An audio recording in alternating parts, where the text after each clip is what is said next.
This podcast is made possible in part by patrons like you. Become a patron today at patreon.com/binge movies.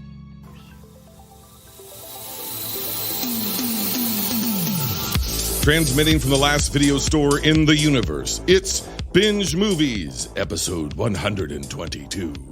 This is the show that ranks and eliminates movies to determine which ones are worthy of preservation for all time, even beyond the end times.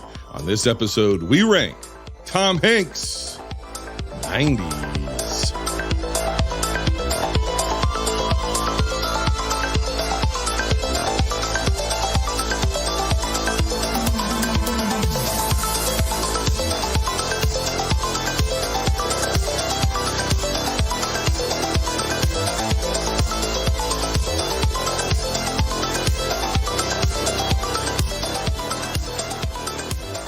Oh, I am here with someone who has gone through technological miscommunications, hell and high water to deliver this episode.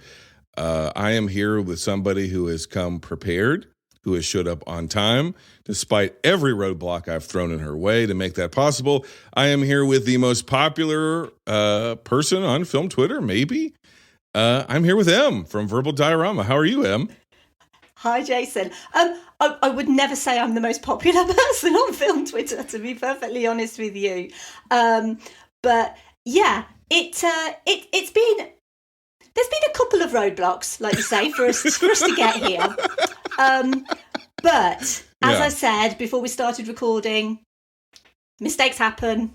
It is what it is. We're here now, and I'm really excited to be here to talk about Tom Hanks in the 90s. Well, you know, I'm always trying to come at things from a slightly different angle. And I thought, you know, if Em is just someone who's known as being really supportive and uplifting towards other people, I'd really like to be her arch nemesis. So what can I do to become her enemy? And it didn't work. Your kindness is like a Care Bears movie. Your kindness just poured into me and it melted my heart. And I was just like, oh, I see the light now. I'm born again. Well, if I want to be known for anything in, you know, any remit of my life, I'd want to be known to be kind. I did get things a little bit confused. We are going to be talking about the Muppets in an upcoming episode. And I thought for sure that Tom Hanks was a Muppet, because when you look at most of his 80s work, he does appear to kind of be a character. He does appear to be mostly felt. I just think that he comes across as like genuinely the nicest person, and perhaps in that respect, yes, he is a Muppet. And although the word Muppet, it has a slightly different connotation here in the UK than maybe it does in the US. Okay, so if you call someone a Muppet over here, then you're generally calling them maybe a bit of an idiot, a bit of a moron. I've heard Gordon Ramsay use it. Yeah, I watched the UK version of Kitchen Nightmares with the good version. US version's terrible. And he would say, "Oh, come on, Muppets." And I would just, to me, the connotation, of course, is, you know, Kermit and Miss Piggy and Big Bird and all of these characters. And so I'm like, why is he calling these poor cooks, these poor line cooks in some, you know, hotel somewhere, Muppets? But apparently it's a thing, right? Yeah. It's basically, if you call someone a Muppet, then you think they're an idiot. I'm pretty sure Claire from W Rated has called me a Muppet before. No, she's so lovely. She would never say that. I thought she was being charming and was saying that I was like a silly felt character. But now I realize what she was really saying. And now I've got a new arch nemesis. You're off the table because you're full of love and sunshine. And apparently Claire, who is full of KFC and chicken vindaloo, is now my new arch nemesis. So that's all right. No, Claire's the loveliest. I love Claire. She's awesome. Yeah, she is awesome. Yeah. She's fantastic. She's a fan favorite. Her and Megan Kearns put on probably the single greatest, well, I guess it's two people. So the best dual performance in a last movie standing we've ever had, to the point where they broke the template and set a impossible standard to follow. So I pity the soul that that has to follow them from here to eternity, because it was already a hard task to do Last Movie Standing, and both of them were so good at it. I was like, I don't know that these performances will ever be top. So, well, I can tell you now, I am rubbish at debate. So I am literally the worst at debate. So yeah, I guarantee. So what you're saying is you want to go up against Claire in Last Movie Standing? No, because I'm far too nice, and so I'll be like, Claire will argue her side, and I'll be like, yeah, of course, Claire, no problem. It's yours. You take it. Because I like you, Claire. Yeah, it's best just to stay out of her way. Just let her go. Let her be. I'm guessing just from the sound of your voice and from your personality and everything about you that we know that you're going to be a Tom Hanks fan. So yeah. I don't think I have to ask you about the personal history here. So let's just go right into our rankings. We're going to start with the very controversial, massive Hollywood flop, 1990s Joe versus the Volcano, critically derided, made no money, currently has a 65% on Rotten Tomatoes. You think this is inappropriate for the boat? When Tom Hanks dances his way into Meg Ryan's heart. Stop right there! I love you! It's an island of laughter. In an ocean of love. You want to marry her? Yeah. You want to marry him? Yes. You're married. Joe versus the Volcano. Rated PG. Starts Friday, March 9th at a theater near you. Joe versus the Volcano was directed and written by John Patrick Shanley. It is, of course, the triumphant return of Tom Hanks, last seen in Saving Private Ryan, to the controversy of binge lords everywhere. It's also the triumphant return of Meg Ryan, last seen in Sleepless in Seattle. It's the triumphant return of Lloyd Bridges, last seen in Hot Shots.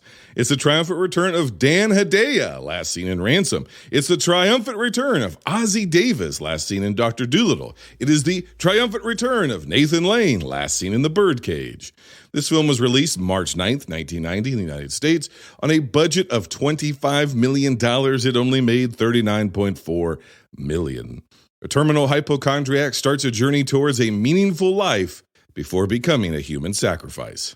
Joe Banks is dying of brain cloud and is offered everything he wants by a billionaire businessman as long as he dives into a volcano and appeases a god. Yes, very good. The history behind this is interesting. Because, I'm watching the movie and the director title comes up, and I watch the movies first and I watch them in chronological order, and I don't, I'm a movie nerd, so I have a lot of just background information in my head because I've just been obsessing about movies my whole life. But this one I didn't know too much about other than it was critically derided, and I've tried to watch it multiple times. I actually tried to watch it at the start of the pandemic, and it was so bleak and depressing at the beginning I had to turn it off. I was like, I can't do this. But when the name John Patrick Shanley came up, I'm like, that name is vaguely familiar, but I don't know it. There's no IMDb trivia in my head about this guy. And come to find out, he's a playwright, which makes sense if you watch this film because it feels at times very stagey. He's a screenwriter, obviously, and his credits are bizarre, M. This guy wrote Moonstruck, which won an Academy Award, I think, for Best Screenplay. Then later in the 90s, he would write Congo. Really? Yes. And then he wrote the play and the adaptation for Doubt. And I'm like, Moonstruck, Congo, Doubt. Is Doubt the one about Catholic priests? Yes. With Meryl Streep and Philip Seymour Hoffman. Oh, okay. What? That's very different. They're all so different, right? Yeah. And then this movie is different than all of those. So you have Moonstruck, Congo, and Doubt as his three principal credits. And he's most famous, I guess, as a director for directing this huge flop. It's very a strange mix of movies. But if you look at this movie, it is a strange mix. The only thing I could liken it to is it's like a bastard adjacent cousin of the Coen brothers. There's a version of this movie where I'm like, this is Coen adjacent. What do you think about Joe versus the Volcano? Have you ever seen it before? Are you like me? Are you coming to it with new eyes? Or what are your thoughts? So I had never seen this before. Okay, good. But I'd heard about it. Yeah. Mostly in the context of Tom Hanks and Meg Ryan movies. Yeah. Because I remember years ago I was taking part in a movie quiz, And this was one of the answers, because it was something along the lines of Sleepless in Seattle and it's just got out of my head and we're covering it later. You've Got Mail? You've Got Mail, that's the one. You know, when your mind just goes completely blank. Yes. So it was basically those two, and then it was what was the other Tom Hanks, Meg Ryan romantic comedy? And obviously the answer was Joe versus the Volcano. I didn't know it at the time. Right. And so, but I've never felt compelled to watch it, in a sense of it's not really readily available on streaming. It's not like on Netflix here or anything like that. You basically have to rent it. Yeah. So it's never felt really very accessible. It's not very popular. Like I said, people don't know about it. It's almost forgotten to time. Oh, absolutely. Yeah. Absolutely. Yep. But I was really pleasantly surprised by this movie. For many reasons. I think because it was nothing like I expected. I think I expected a You've Got Mail, Sleepless in Seattle clone. And it's so different. Like you say, it's eclectic. It's weird, you know. It's weird. It's a little bit absurd, you know? Yeah. Because it's like quirky and it's melancholy and it's like, I feel like it's highly ambitious. Like it really felt ambitious for its time, but I don't think people really appreciated that ambition, if you know what I mean. Yeah.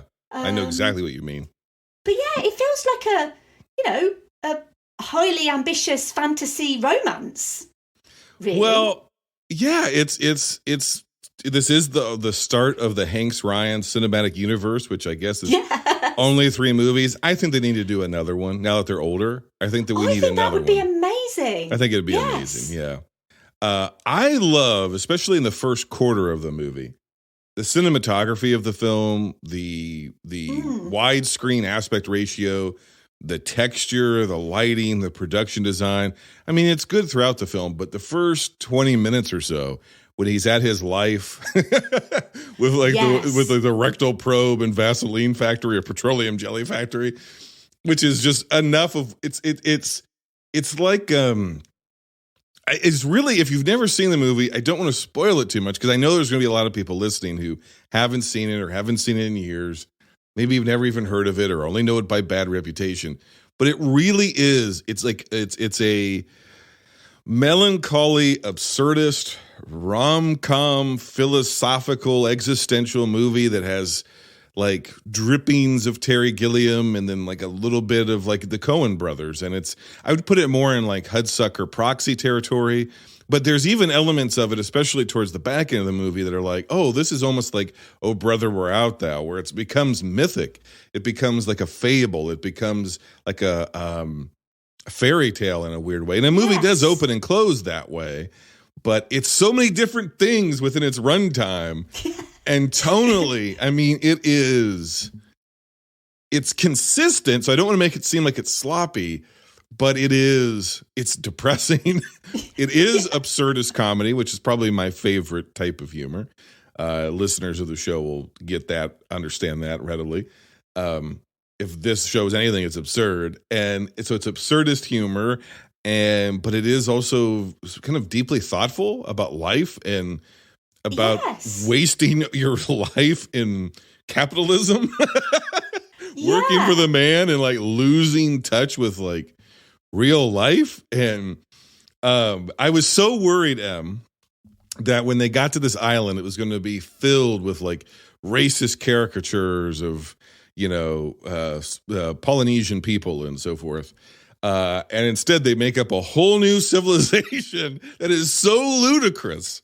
This people group of the most like random like Welsh Scotsmen and Spaniards or something. I was like, what? Push all of these like nationalities together and say that this is the tribe of people that live on this island, and the fact that they all love orange soda as well. Soda. It's the weirdest thing, and yet it works. Really bizarrely. So works. Yeah, it's like Abe Vigoda, and you're like, okay, whatever. And no character is like you've seen any other character in any movie. And the proof of that is Meg Ryan. Yes. Meg Ryan looks and behaves so different in each of these roles. And it's different than I've ever seen her before. I've seen probably all of her work. And she is just she's doing something very, very different. And I think that the Dee Dee character in particular who works in the office, she looks like a different person. I was like, I know it's Meg Ryan, but is it Meg Ryan? All they did was darken her hair and put brown contacts in, and she just looks and behaves so different. And see, I wondered if she had like a prosthetic nose, because for a long time I thought it looks like Meg Ryan, but her nose didn't look like Meg Ryan's nose. That could be too. And I wondered if it was like a slightly larger prosthetic. Could or be something. Yeah. But yeah, it just. And I think as well with someone like Meg Ryan, you associate her with the Sleepless in Seattle and the romantic comedy, the sweet girl next door kind of person. Yes. And I was actually really surprised by her because she obviously plays 3 roles in this movie. Yeah. And they're so distinctly different. I mean, there is a very kind of more Meg Ryan role in this movie that she plays towards the end. Yeah. But the other 2 characters, Dee Dee and Angelica. Sorry, I was going to say Anastasia, but it didn't feel right in my head. Angelica. Fibbity gibbet. Yeah. And it's just, she really impressed me, actually, with the range that she could produce 3 very different characters, 3 very distinct characters. Hi. Hi. Are you Joe Banks? Yeah. Who are you? I'm the daughter of the guy who hired you, Angelica Graynamore. Oh, it's nice to meet you. Nice to meet you. Daddy told me to tell you that I don't know what he hired you for and not to tell me, that I'm totally untrustworthy. I'm a flibbertigibbet. Come on, let's get out of here. That are clearly her, yes. But you would never say that, they're typical Meg Ryan roles, apart from maybe the final one that she plays. Yeah, and even that one doesn't start off the typical Meg Ryan. She kind of morphs into more typical Meg Ryan. But yeah, these are completely different than you've ever seen her before. I thought the Angelica role, first of all, I thought she looked just like Nicole Kidman. Young Nicole Kidman. I was like... I thought that too. And I thought in both instances, this woman who is just like a knockout with the dark hair and the brown eyes, and then the red hair and the green eyes. I'm like, this woman is like, I've never been on the Meg Ryan train as far as like, oh, wow, what a beautiful woman or whatever.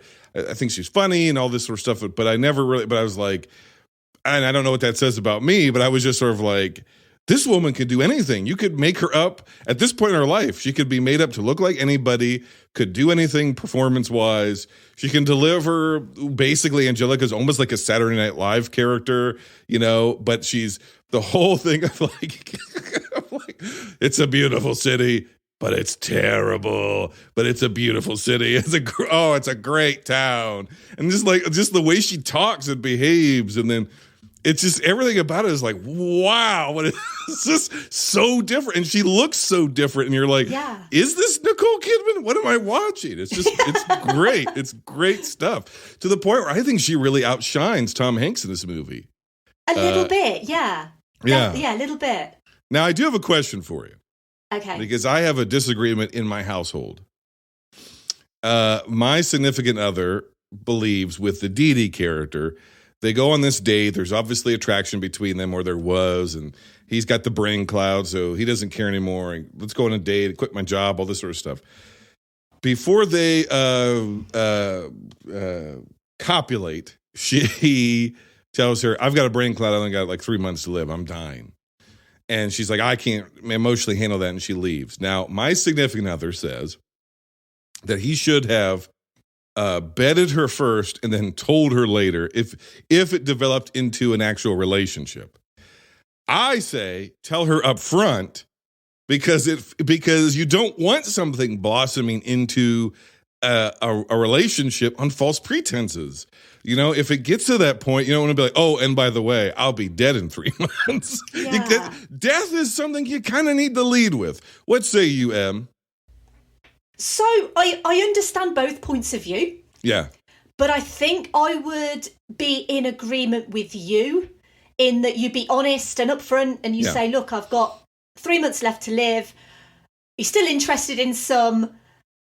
It's not going to really go anywhere, but, let's have fun while we can. We're in for a good time, not a long time. Exactly. At the end of the day, obviously brain cloud, as we know, is a very serious condition. And anyone with brain cloud, you have my utmost sympathies if you do have brain cloud.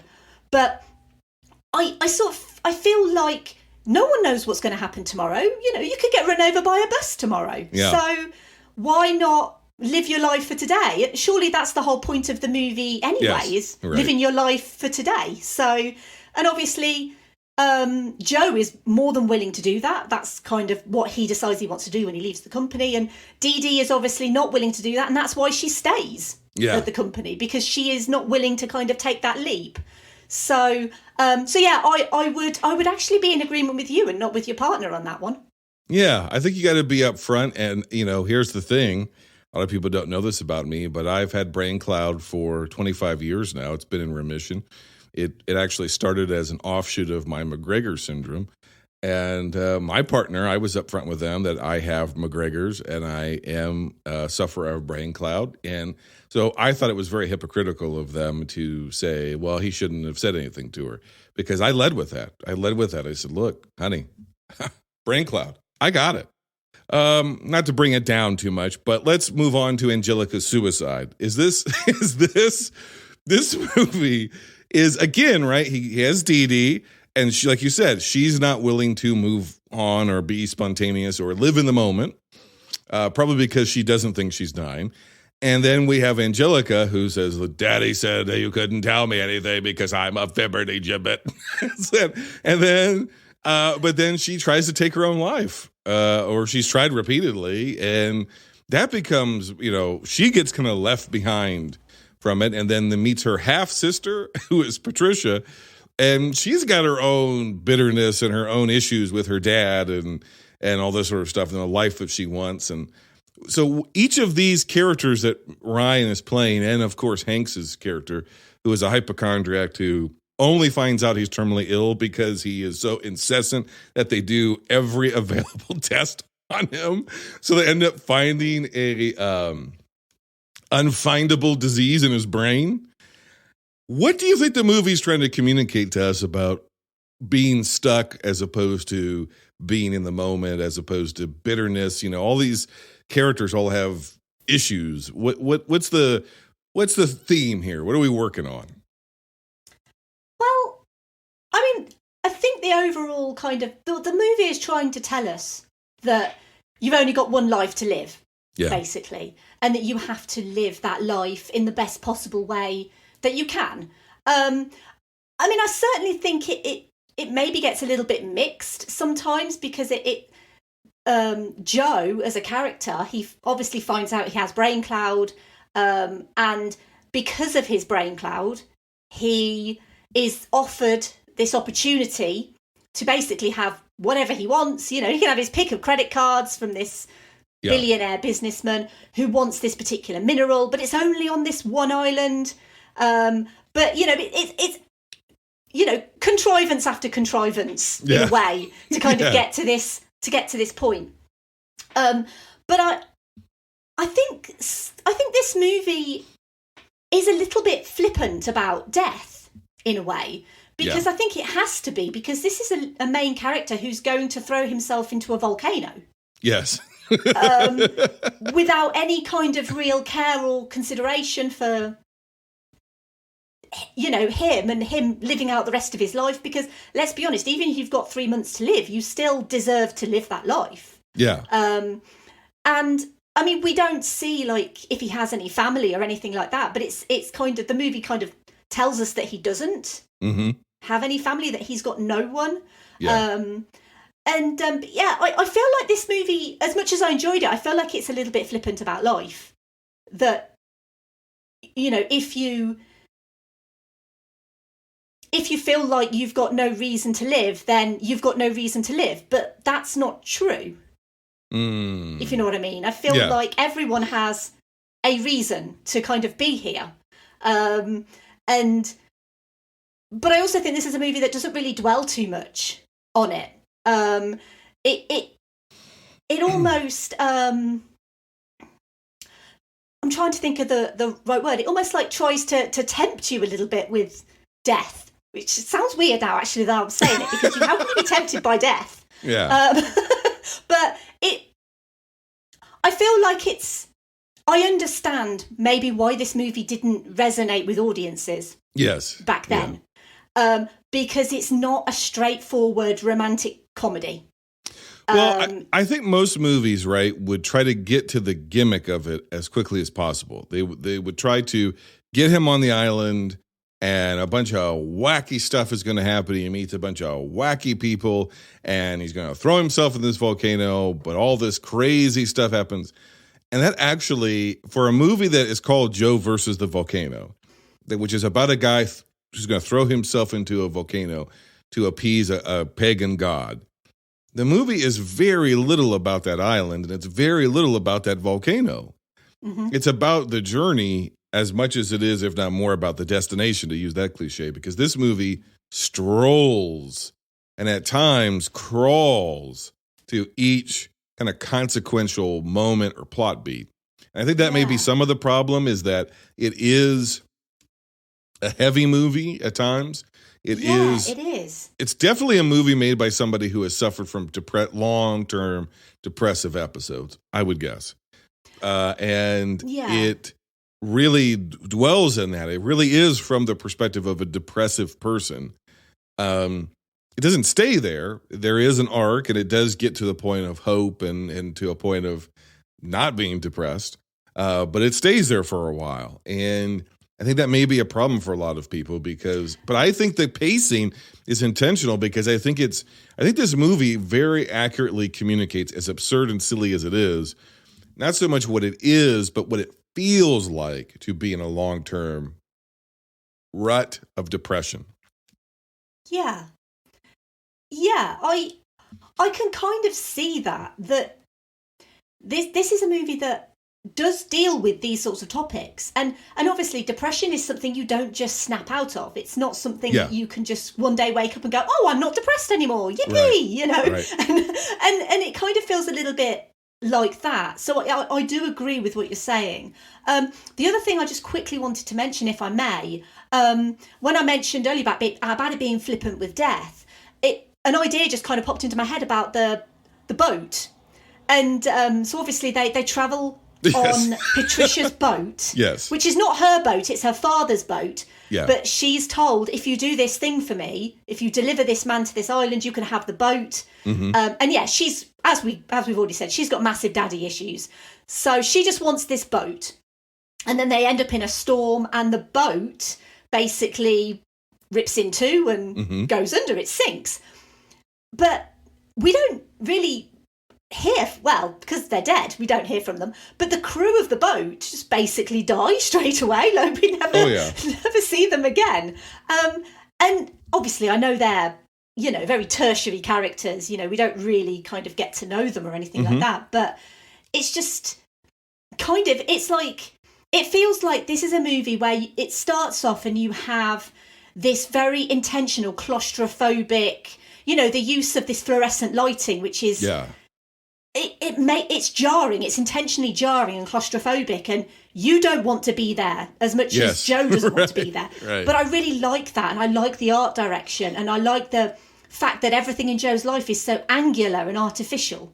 Yeah. Because that helps the person watching understand why maybe he's not happy. I loved the production design that shows that ugly, squat, enormous factory building. Yeah, it's designed by the same man who did Beetlejuice. And what I like about the film is it's not shot in the same realistic humdrum world of every other movie. Both the dialogue and the look of the movie and the performances by Hanks and Ryan are on a fantasy level that's lots of fun. I just think he's like more than a beat late, a few minutes late. So I started doing a countdown. Let's get him going. Then when he meets an interesting interesting character. And the film starts rolling along. The Ossie Davis character. Then it comes to a halt when he meets the daughter. You know which one I mean. She was cute. The middle daughter. The businessman's, the business type person, yeah. I didn't Meg Ryan was good in all three roles. It was neat the way she showed the various versions of the ideal woman in Joe's life. I only like the last one. Well. And maybe why he would want to go on an adventure like this. And about how the lighting and the colours change kind of as the movie progresses. So it feels like it's almost... I know this is going to sound really weird because this is basically what movies are, but it feels like almost a collection of individual scenes. Yeah. That have basically been smushed together and basically, this is the movie. This is Joe versus the volcano. It's this scene, this scene, this scene, and this scene, and let's just put it all together. And I realise that is basically movie making in a nutshell. But I'm hoping that you'll understand what I mean. It's a series of vignettes.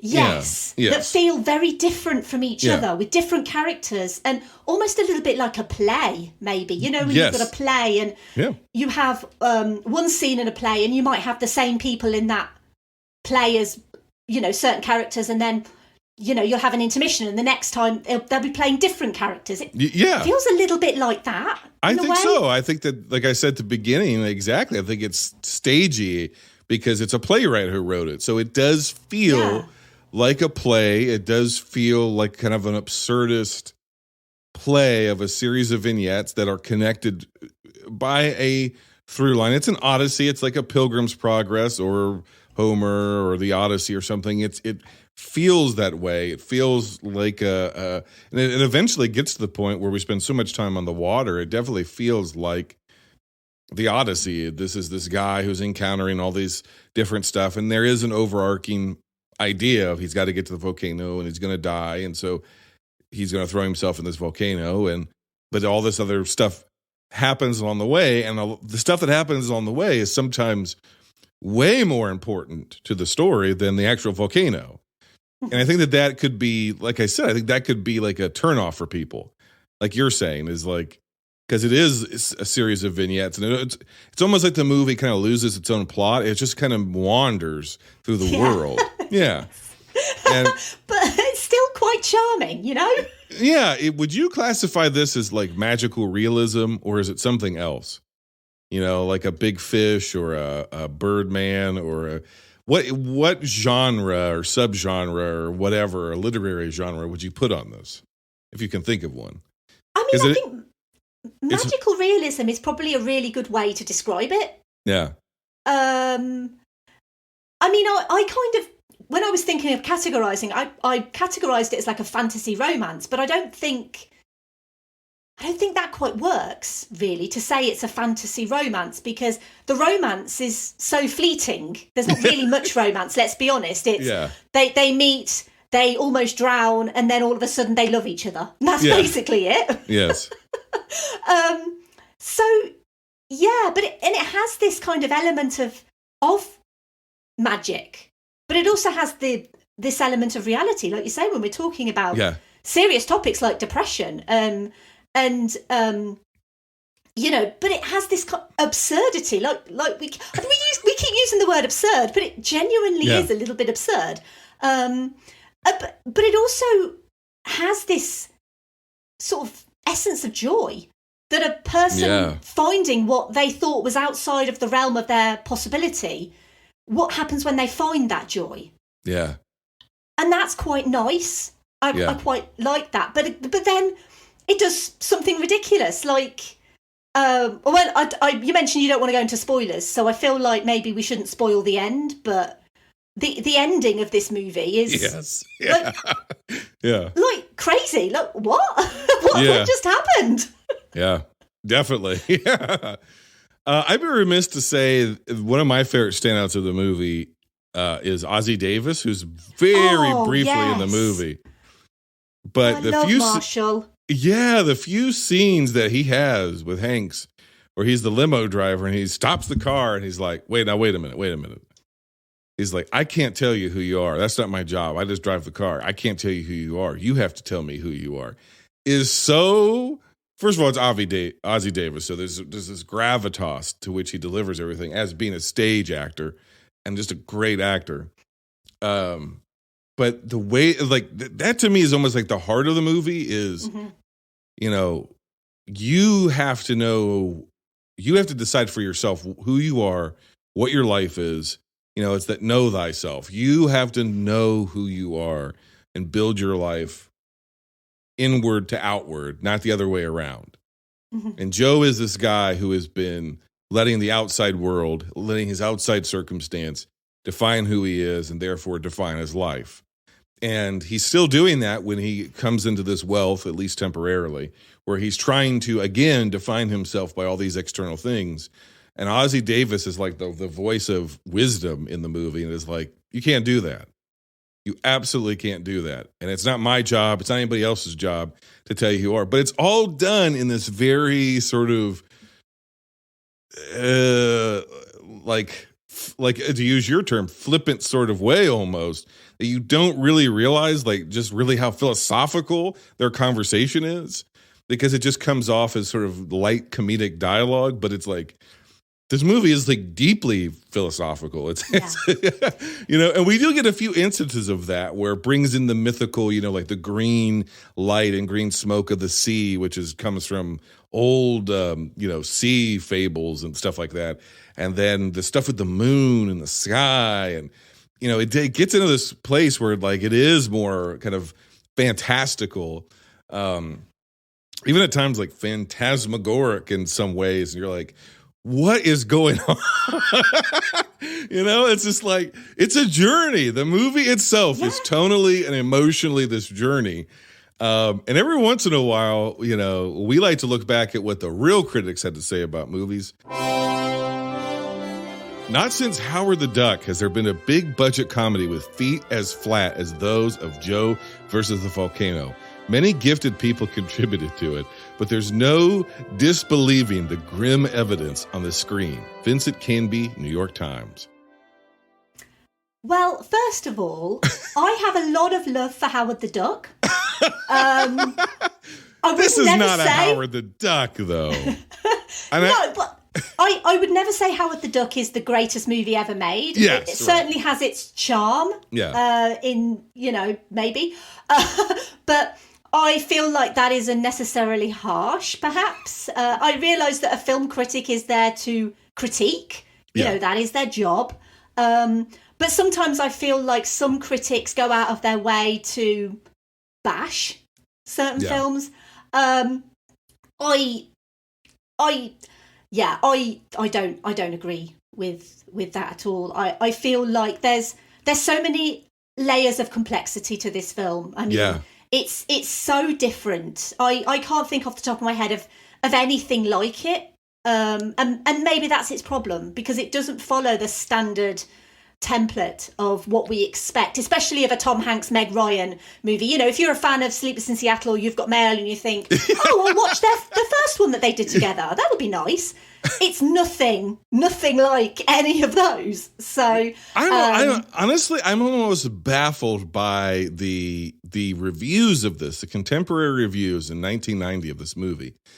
Because if you are a film critic, especially if you're a Vincent Canby of the New York Times, you are seeing in the late 80s, early 90s, really, let's just say late 80s, because this is so early into the 90s, you have sat through so many formulaic, bad comedies of the 80s, so many pubescent sex comedies that are Z-grade, low-budget fare. There was like 6 of them coming out every month. You are sitting through, 55 different police academies. You're sitting through all of these god-awful dog shit comedies that were formulaic and unfunny and insulting and lowbrow and mean and racist and homophobic and all this sort of stuff, and no wit, no intelligence. And then you have this movie that is literary in its scope and its dialogue at times, which is bizarre in its characterization, but the movie always feels like it's in control of what it's doing. So even when it is flippant about death, like the crew dying, it knows it's flippant about their death. And it's almost like a commentary about, like, look how flippant we are about these nobodies dying, right? Like, because there's commentary about wealth and excess and all this sort of stuff, greed, and it's all in here. You would think, as a well-read, well-rounded scholar, film critic who is looking for, high-minded entertainment, comedy of ideas, that at the very least you'd be like, I didn't think it was funny, or I didn't think it was paced well, but I appreciate the creativity and the uniqueness of the film. I appreciate that it's not formulaic. There was only one person that I could find from that era who was an immediate defender of it, and that is the late, great Roger Ebert. And here's what he had to say. New and fresh and not shy of taking chances, the film achieves a kind of magnificent goofiness. Hanks and Ryan are the right actors to inhabit it because you never catch them going for a gag that isn't there. They inhabit the logic of this bizarre world and play by its rules. And I think he got it. I think sometimes Ebert missed it, as we all do, but I think he understood what the movie was, and he appreciated it to the point that he originally gave it 3.5 stars out of 4. And that's a really good score for Roger Ebert. It's a very good score, but wait, later he showed it at Ebert Fest in I think around 2002. And after he was done, he talked about it again. He's like, he said, after watching it again for the first time in many years, I don't know why I gave it 3.5 stars. I should have given it 4. Wow. And then he ended up updating his review, and he gave it a 4 out of 4 stars. I can't quite go that high, but I was so pleasantly surprised. I knew this movie by reputation. I turned it on. I was like, and I had started it before, again, early pandemic, and I didn't make it past 10 minutes, and the movie was still where I left it. And so I started it from the beginning. And I would say that this movie, if you are going through a depressive time, or the world is in some kind of upheaval and calamity, which it seems like it's going to always be from here on out, then maybe you wouldn't be sensitive about watching it if you're in certain moods. But if you're in the right frame of mind, and if you can get through the beginning, and if you can accept this movie for what it is, I think this is actually a great underseen, underappreciated gem of a film. And for that reason, it's going to be my number 2 for the week. It was almost my number 1. It was so close to being my best of the week. I'm going to give it an 8 out of 10. I love this movie. I think it's fantastic. Wow. Okay. So now I feel kind of bad. All right, Vincent Canby, what do you got to say? Yeah, that's going to be my name from now on, isn't it? Might as well just change it. It's the Vincent Canby podcast. It starts with a V, so there you go. I'm always there already. So I basically thought about this when I was putting the scores together for all of the movies that we're talking about. I basically scored them as how I felt about each one individually as part of a group. And that'll make a bit more sense when we get to You've Got Mail, because I really enjoyed this movie. Like, genuinely thought it was really, really fun. It wasn't what I thought it was going to be at all, but I like that. I like that it had ambition. Yeah. I like it for its quirkiness. Even for its melancholy and its complete absurdity. I feel like it is the sort of movie, like you've just said, you have to be in the right frame of mind, I think, to watch it. And also, I feel like it might not be as accessible, maybe, because it's not really. It has comedy elements, it has fantasy elements, it has romantic elements. I mean, personally, you mentioned Ossie Davis. I kind of bought his relationship with Tom Hanks's character, a little bit more than I did with Meg Ryan, in a way, because I loved their partnership. Yeah. You know, when they were shopping together and then Joe buys him a tux and he invites him round for dinner and he's like, I've got a family, and my heart broke for Joe at that point because I was like, he found like a friend. Yeah. and in Marshall. And yeah, I really love their partnership. I know it wasn't on screen for very long, but I really love that. I feel like this is a movie that isn't very well known, but I certainly think it deserves to be more well known than it actually is. I wonder, and I wanted your opinion actually on this. Do you feel like this is a cult classic? I don't know that I think it's, some people would say it is. I don't think it's a cult classic enough. I think it deserves to be, it's a movie that was not successful in its day, and it has certainly found an audience over time. But I think it needs to be elevated, and I think there needs to be a larger audience for this movie. The difficulty, like you said, is that it's not readily accessible. I mean, there are times where you can, in the States at the very least, you can rent it online or whatever. There are times where it's not even available for rent, where it's just unavailable. Because I was actually going to cover this movie like a year ago. It was going to be in a different slate of films, and it wasn't available. You couldn't access it legally. And I'm like, I don't know. I'm going to have to wait until it's available to cover it. And now here we are. And so I'm glad that we did. So if you see it in the wild, if you see a physical copy of it, I'm not even sure if it was ever put on Blu-ray. I don't know. But I'd snag one, get a DVD of it if you can, or whatever it's at in physical media. Because it deserves to be a cult classic. And it should be appreciated, if for nothing else, that I think it is successful at what it wants to be. And what it wants to be is something wholly unique from anything that I've ever seen. That I can kind of say, well, it's sort of like this, and it's kind of like that, and it's a little like this. But it's also none of those things. It's its own original thing.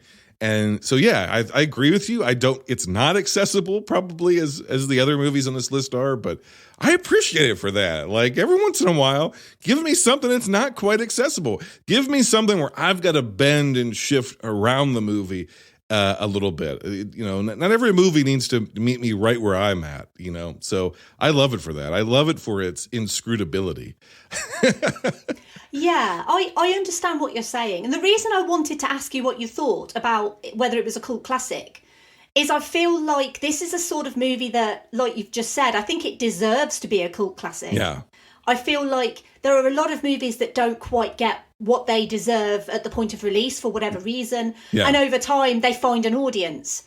And it's happened to so many amazing movies over the years.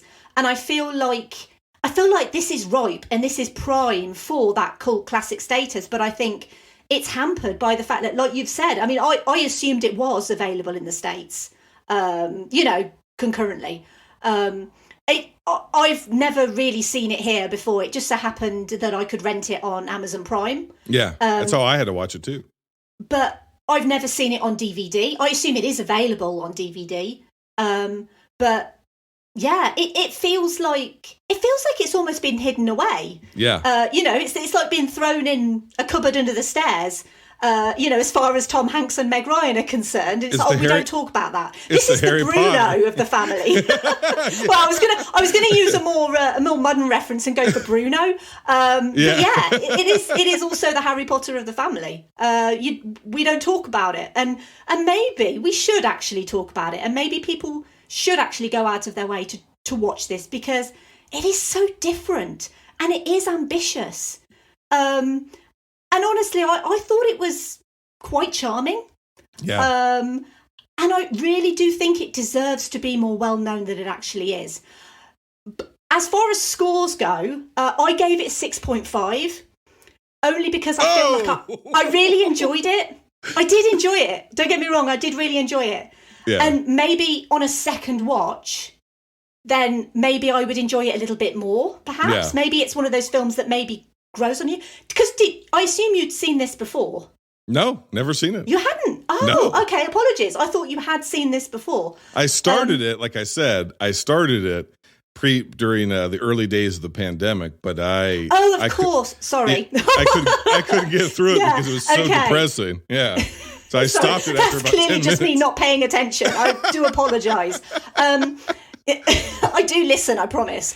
Yeah. I just get so starstruck when I come on Binge Movies. I'm just so starstruck in your presence that I just forget everything you say, and I'm just so honoured to be here. Yeah. It's the voice. It has an effect on people. Well, it is. You've got a lovely voice. Yeah, thank you. But I do really feel like, and I can understand at the start of the the pandemic and everything, why maybe this isn't the sort of movie you would want to watch. But I thought to myself, I had to basically compare it a little bit to You've Got Mail. So the score is basically reflective of the way I feel about this compared to You've Got Mail. So because I felt like that was the fairest thing to do. But that's not me saying that I think it's awful. Because it's so different, it's very difficult to recommend it. Yes. Because it depends on the person. It depends on what their stage of their life they're in. What are they going through? But otherwise, I would absolutely recommend people watch this, but only some people, if you know what I mean. I know exactly what you mean. Since we've sat here, I have bought it on Blu-ray. Really? For $17.99. Wow. And it is available, at least in our region here in the United States, North America, the North American region. I don't know, because I'm looking at U.S. Amazon. You can get it. It was released June 20th, 2017 on Blu-ray. Again, at least in this region. It's $17.99 as we record this. It's $10 on DVD, and it's $15 on VHS tape if you want it. And it has a 5.9 out of 10 on IMDb, which is not a great score, but it is fairly close to M's score. Oh, God. Are you making me feel bad now? But on Amazon, and I know most of these are bot reviews, but on Amazon, it has a 4.5 out of 5 stars. Okay, now I feel like I am the Vincent Canby of this podcast, and that is going to be my name forever. That is out of 3,499 ratings. Oh, now I feel really stingy. Which is so unusual for you. I know. Well, that's the thing. That's the task of what we're doing here. Is we're not just talking about these movies in isolation. We're ranking them. So we have to sort of So we're contextualizing them amongst the slate of films that we're talking about every week. So that is the twist of Binge Movies, and you've just encountered it. So this is where did you rank this one? Where is it in your 5? Sorry, let me just scroll down because it's at the bottom. 1 second.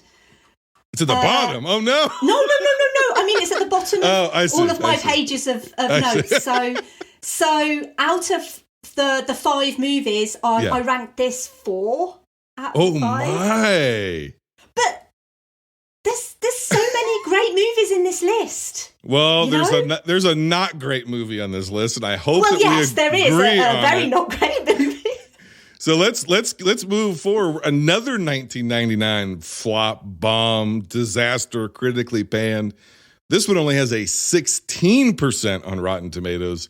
It is The Bonfire of the Vanities. Is this going to be a cult classic? Did the audiences and critics miss it at the time? We're about to find out. On Wall Street, he's master of the universe. He's a down-and-out reporter. One night, with the wrong girl, he took a wrong turn. And since then, nothing's gone right. I'm going to jail, aren't I? Now, go get him. One man's misfortune is causing another man's fame. Tom Hanks, Bruce Willis, Melanie Griffith. Just watch the sparks fly. The Bonfire of the Vanities, rated R. Now playing at a theater near you. The Bonfire of the Vanities was directed by Brian De Palma. It was the screenplay by Michael Christopher. It is based on The Bonfire of the Vanities by Tom Wolfe. Kind of. It is the triumphant return of Bruce Willis, last seen in The Sixth Sense. Triumphant return of Morgan Freeman, last seen in Deep Impact. It is the triumphant return of Kurt Fuller, last seen in Miracle Mile. It is the triumphant return of Mary Alice, last seen in Matrix Revolutions.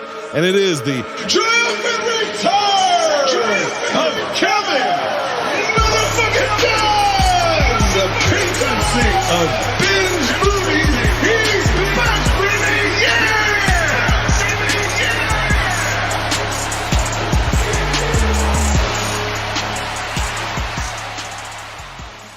This film was released December 21st, 1990, on a budget of $47 million.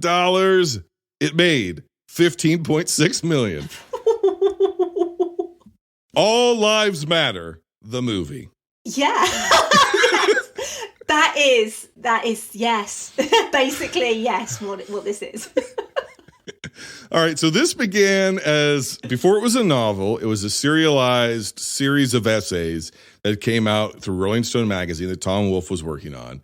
It was supposed to be, at that time, a modern satire of greed and racial tensions within 80s yuppie Wall Street, New York kind of a world.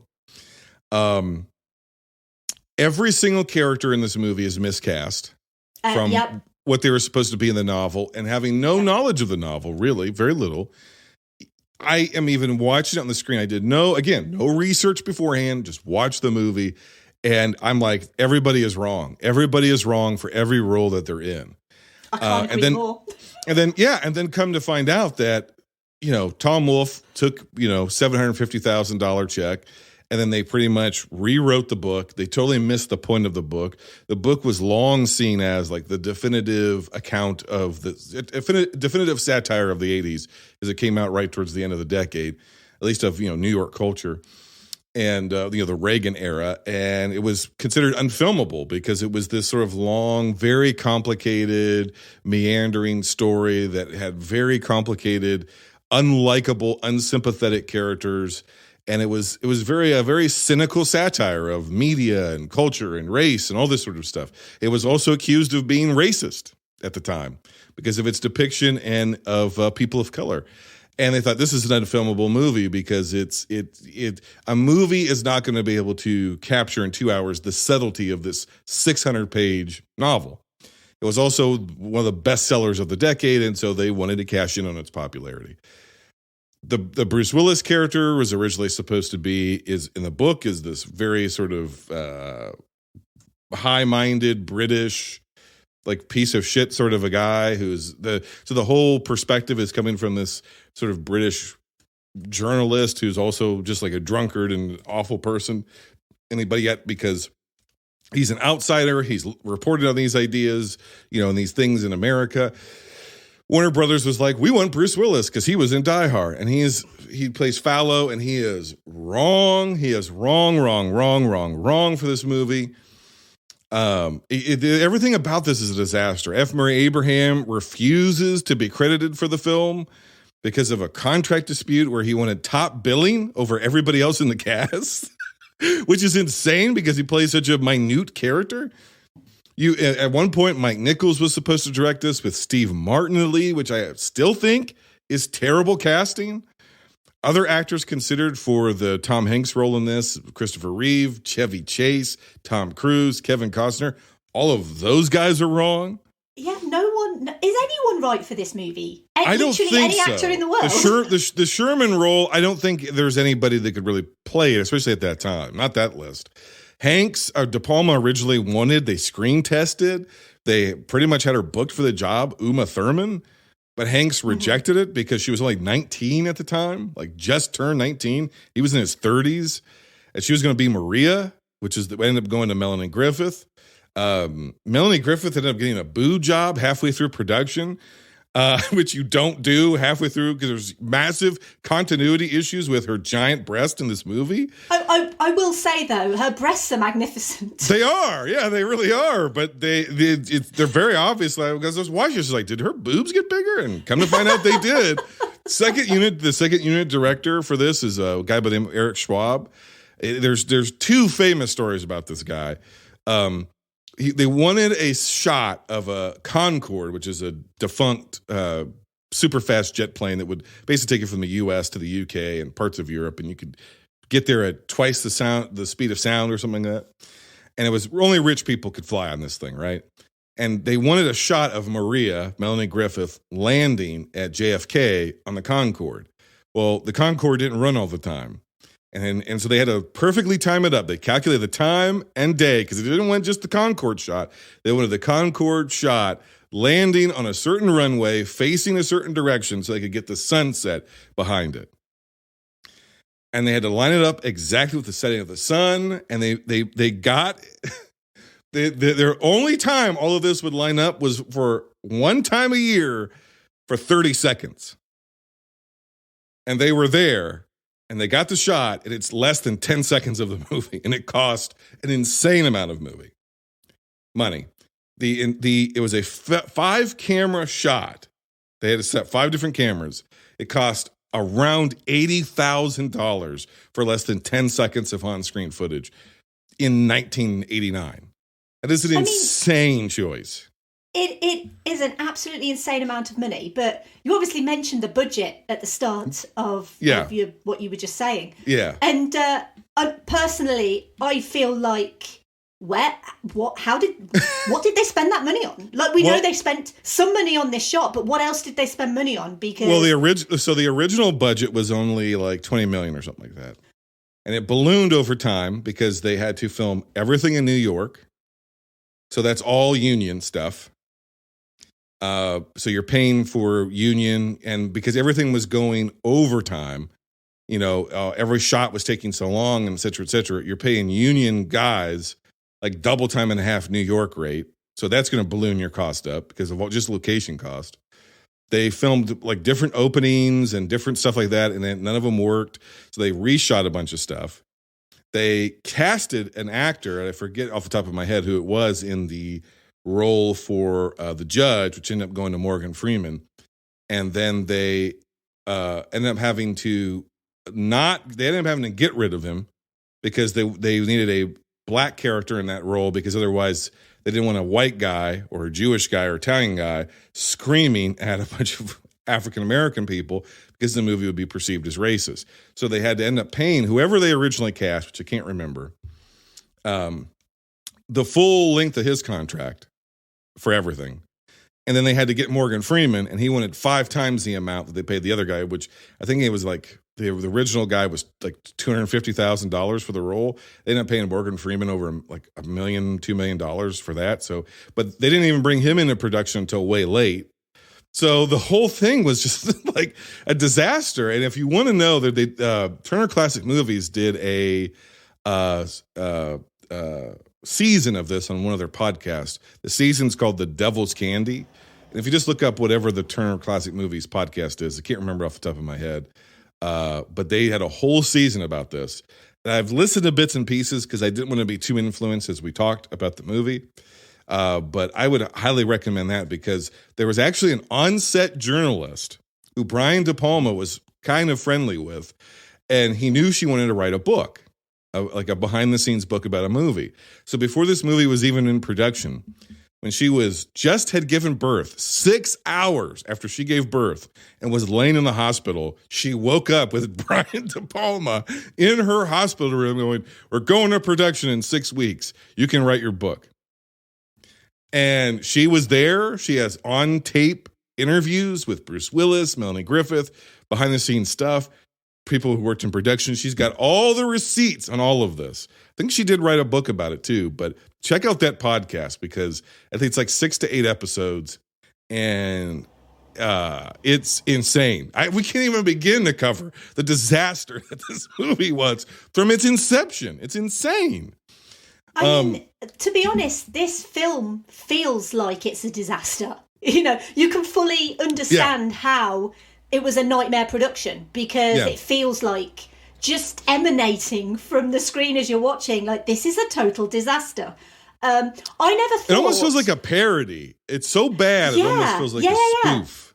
Yeah. I never thought that I would ever find Tom Hanks unlikable.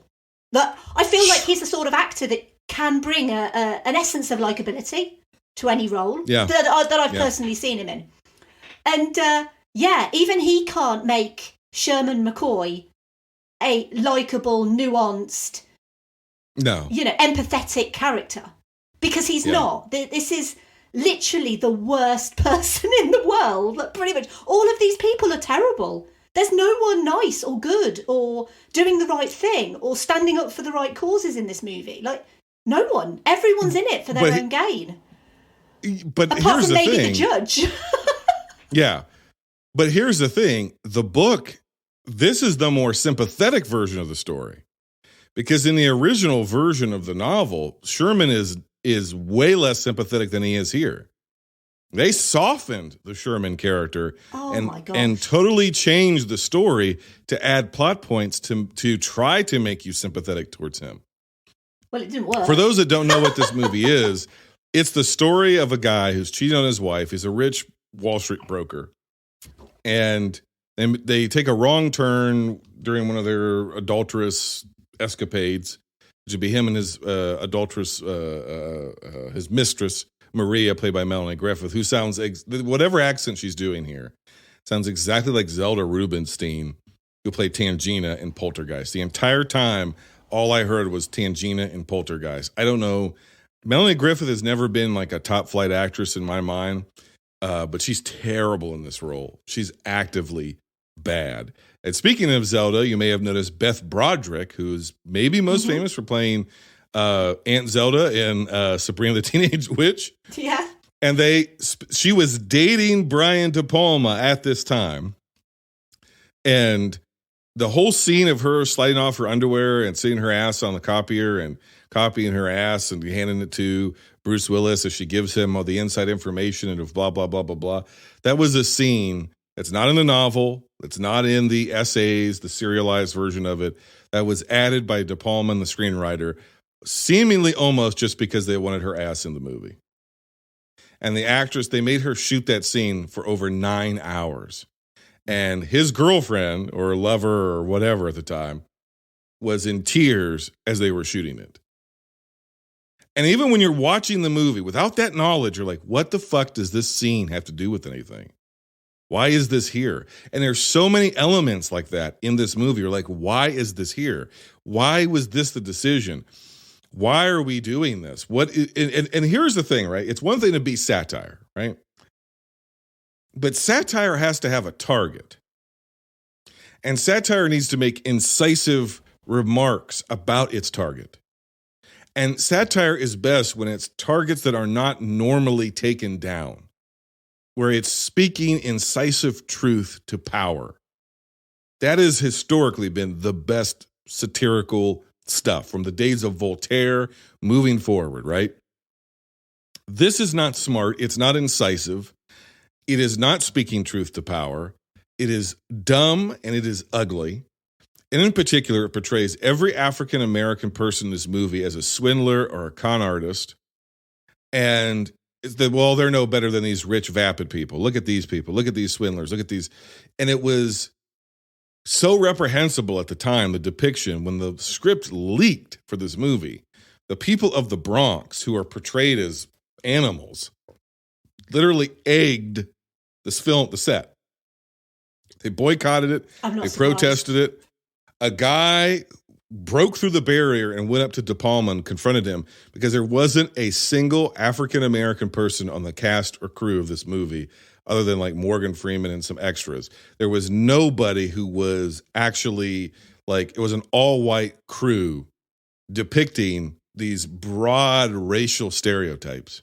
And again, having no knowledge of the novel, there might be a subtlety to the satire or a layer or a angle on it, I don't know, that these depictions they're a commentary on how rich white people perceive, lower income communities or ethnic communities or black communities or whatever. Maybe not. Maybe it's just patently racist. I don't know.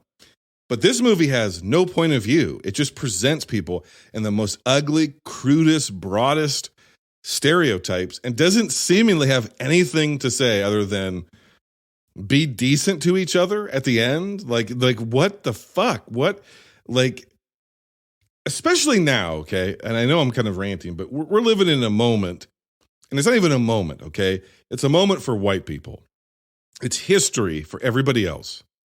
But for white people in America, and not just here, elsewhere in the world, we are living in this moment where white people for the first real time, are having to face real history and real facts about the criminal justice system, about systemic racism, et cetera, et cetera.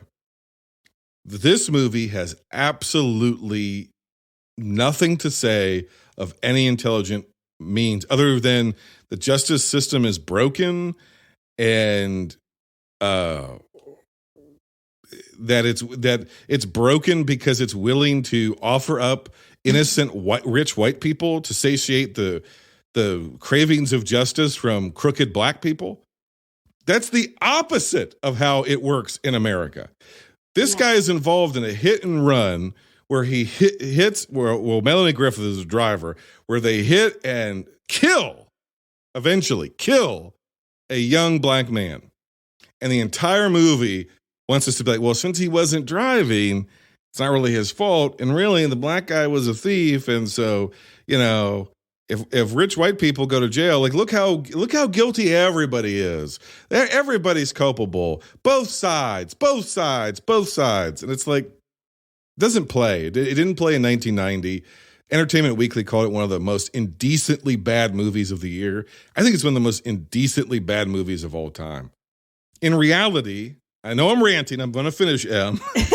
No, it's fine. You carry on. To be honest, I'm completely in agreement with everything you're saying. So in America, I feel like I've got nothing else to add. In America, people of color are disenfranchised from voting. That's the reality. Through gerrymandering and other things, their votes are made null and void by rich, white, Yale asshole types that populate this movie, by the Sherman McCoys of the world.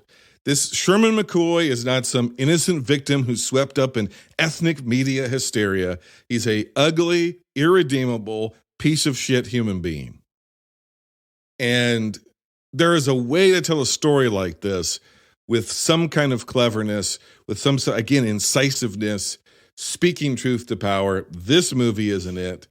And it absolutely deserves the derision that it received upon release. And I, if anything, one of the worst movies of the 1990s, it's aged even more poorly. A movie that was rotten milk upon delivery has aged like rotten milk. It is putrid at this point. This movie is despicable. I give it a 2 out of 10. It's the worst of the week. Fuck this movie. I mean, like I just said, I feel like you've basically summed up my thoughts exactly. I felt uncomfortable watching this movie in many parts.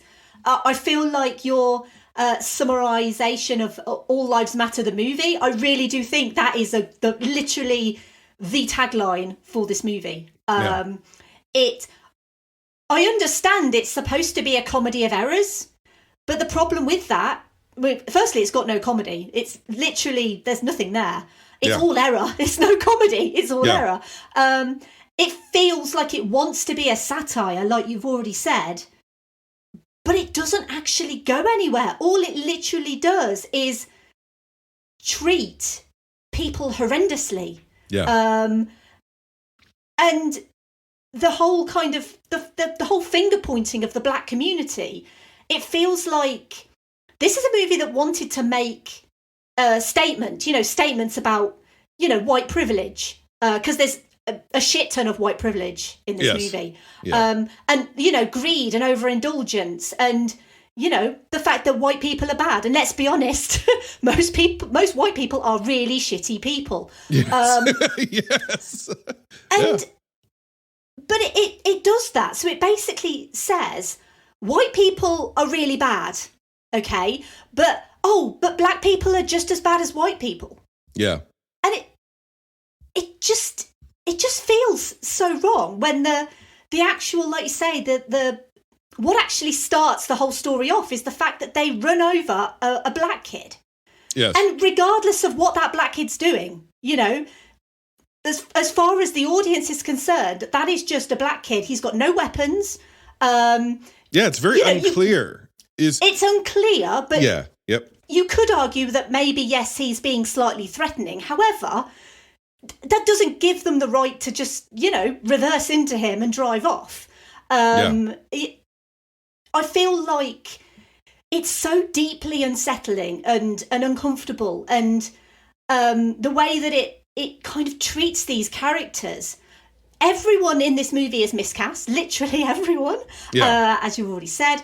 especially Tom Hanks, especially Bruce Willis, and especially Melanie Griffith as well. Yep. Although her breasts, as I've said, are phenomenal. They are.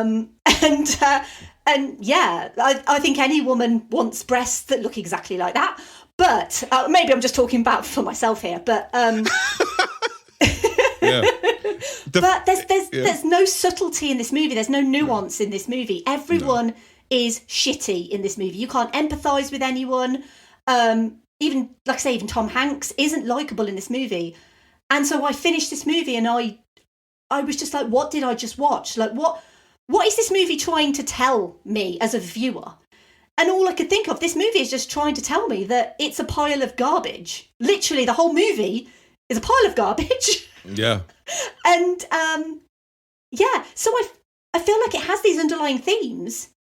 But there are so many movies that talk about white privilege and greed, and especially greed in like the 80s and 90s and whatever. So much more comprehensively and thoughtfully than this movie does. This movie, I've not read the source material or the book or anything like that, so I can't comment on any of that. But from what you've said, it feels like this was almost an unfilmable project. So why did they choose to film it is kind of my question. Because it was the most successful book of the 80s.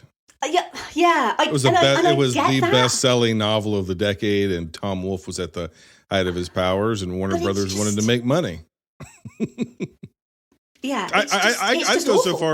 I'd go so far as to say I think De Palma is the absolutely, if you're looking for subtlety and sensitivity and that sort of stuff, that's not Brian De Palma.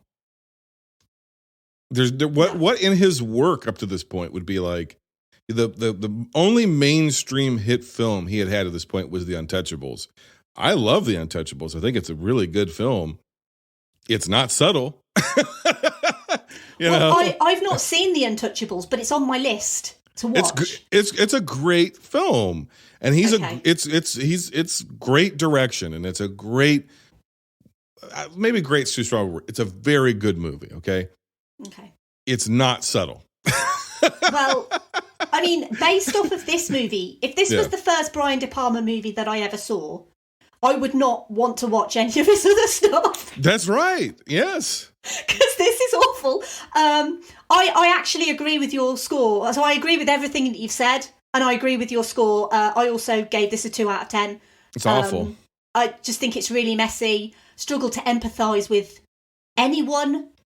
And everyone was out for their own gains. That's probably the point. Yeah. That's what it's trying to say. Yeah. Yep. But it did not work for me at all. Yeah. To just summarize all of this by just being like, be decent to each other. It's like so weak, such weak tea. So, Tom Wolfe hated that speech. That speech was originally a part of the Rolling Stone version of the story. But when he took it to publication as a novel, he took it out because he was like, well, people don't really talk like that in real life, and it doesn't really work that way, and you can't just summarize all of these heady ideas and things. And again, some 600-page novel, give or take, just brought down to a 2-hour movie. It was not going to work. There's certain things that you can do. There's a sophistication of writing. And again, not having read it, maybe it's just as wildly racist and problematic. But I'm just saying, in theory, hypothetically, there's a sophistication of writing and nuance that you can put into a long form format, like a massive encyclopedia-sized novel. Character development and internal reasoning and logic and all these sort of things. That is, you cannot translate that to a movie. No. And some things are just not adaptable. And they're certainly not adaptable with the wrong director and the wrong cast and crew. And that's what you have here. That's exactly what you have, is that you have something that probably never should have been a movie, made by all the wrong people. And the result, and it's very rare, that everybody, like, we just had a case of this, the movie before, where a movie comes out and it's just derided. It flops, it's derided, everybody hates it. Nobody likes it. There's no redeeming value in it. And then you go back to it, and it's very rare that you're like, well, everybody was right. You might say, well, it wasn't that great, but it's not as bad. Like Howard the Duck. Well, it's not great, but it's not as bad as all that, right? Yeah. This is a movie that is as bad as you think it is. It really is. It really is as bad as you've heard. There is no exaggeration. We're not even doing service to reasonably articulate people with successful podcasts talking about movies. We're failing to communicate to you, Em and I, how bad this movie is. Because it's that bad. It's that bad. Em could spend her life trying to build a verbal diorama of how bad this movie is. And you still wouldn't be able to visualize it unless you actually saw it for yourself. It's that bad. I feel like staggering. Trying to build a verbal diorama of this, it would not be worth my time. It would take forever. And to be honest, I've got better shit to do than to have to deal with this. So since M's never going to do it, the name of the Turner Classic Movie Podcast is The Plot Thickens. And it's season 2, The Devil's Candy. You can find it. You shouldn't do free plugs, but I don't give a shit. You can find it wherever podcasts are found, and it's on YouTube as well. So I'll be actually listening to it in full because I just got to hear more of the dirt behind it now that I've recorded this. And I'll listen to it in full. But what an absolute shithole movie. I will give credit where credit's due. The person who turned me on to that podcast is actually one of our elite patrons, Joe from Real Spoilers, who is one of our top-level patrons. Thank you, Joe, for being a top-level patron and for recommending The Plot Thickens Season 2. I would even have known about it. Looking for even more unique and creative movie content? Become a patron. Choose between 3 levels, and you'll get benefits like a personalized membership card, exclusive shows, early instant reactions to new releases, episode voting power, live streams, and more. Join today. Patreon.com/Binge Movies. Moving on. We hate this movie. Let's go to one that I know Em's going to love. Yes. This was another first-time watch for me. Wow. Okay. It is 1996's That Thing You Do. That thing has arrived. We're being invaded. And the critics can't get enough of it. I'll love that thing you do. Siskel and Ebert give That Thing You Do 2 thumbs up. I am so happy. Tom Hanks rocks. Well, that was very nice. In a feel-good flick that's flat out wonderful. That was a pickup line. We're match made in heaven. You can't help but love That Thing You Do. It's a major motion picture. Rated PG. Now playing. That Thing You Do was directed by Tom Hanks. It was written by Tom Hanks. It is the triumphant return of Charlize Theron. Last seen in Fury Road is the triumphant return of Kevin Pollak. Last seen, I think, in End of Days. I feel like I've seen him since then, but I only remember him from End of Days as far as this show goes because he ends up pissing devil juice. It's a very strange thing. It was released October 4th, 1996 on a budget of $26 million. It only made $34.6 million. And you know what's weird about that, Em, is I don't know if it's true like in the UK as it was true here, but the music for this movie was everywhere. We'll get into it. I know I'm jumping ahead, but I can't believe this movie didn't make more money. I know. It's crazy, isn't it? Did you know that? Did you know that Willie wasn't successful? Yeah, well, actually, I did actually do an episode. This is the only one out of all of the ones that we're covering that I've actually done my own episode on. I mean, you've already said I love this movie, so it's not particularly uncommon that I will cover movies that I have a huge fondness for. But I adore this movie. Genuinely. You see a movie that's got a 93% on Rotten Tomatoes. I obviously knew about it, and we're like, I've just broken the format, but I'm just staggered by the fact that this wasn't more successful. So let me get back to my synopsis here, and then we'll go from there. And I'll since I ranted the last time, I'll let you rant in praise of this movie. Okay. Mid-century teens in the Midwest strike it big as a band before blowing up in a boomer nostalgia trip. All yours. Okay. How much do I love That Thing You Do? Well, quite a lot. as it happens, because this is obviously a movie that harkens back to, well, you know, bygone days in America. Obviously, I'm not American. I don't know if anyone's figured by the accent. I'm not American. No. I did not live in America in the 60s, because, spoiler alert, I'm not quite that old. But I feel like pretty much everyone in the world knows about the Beatles.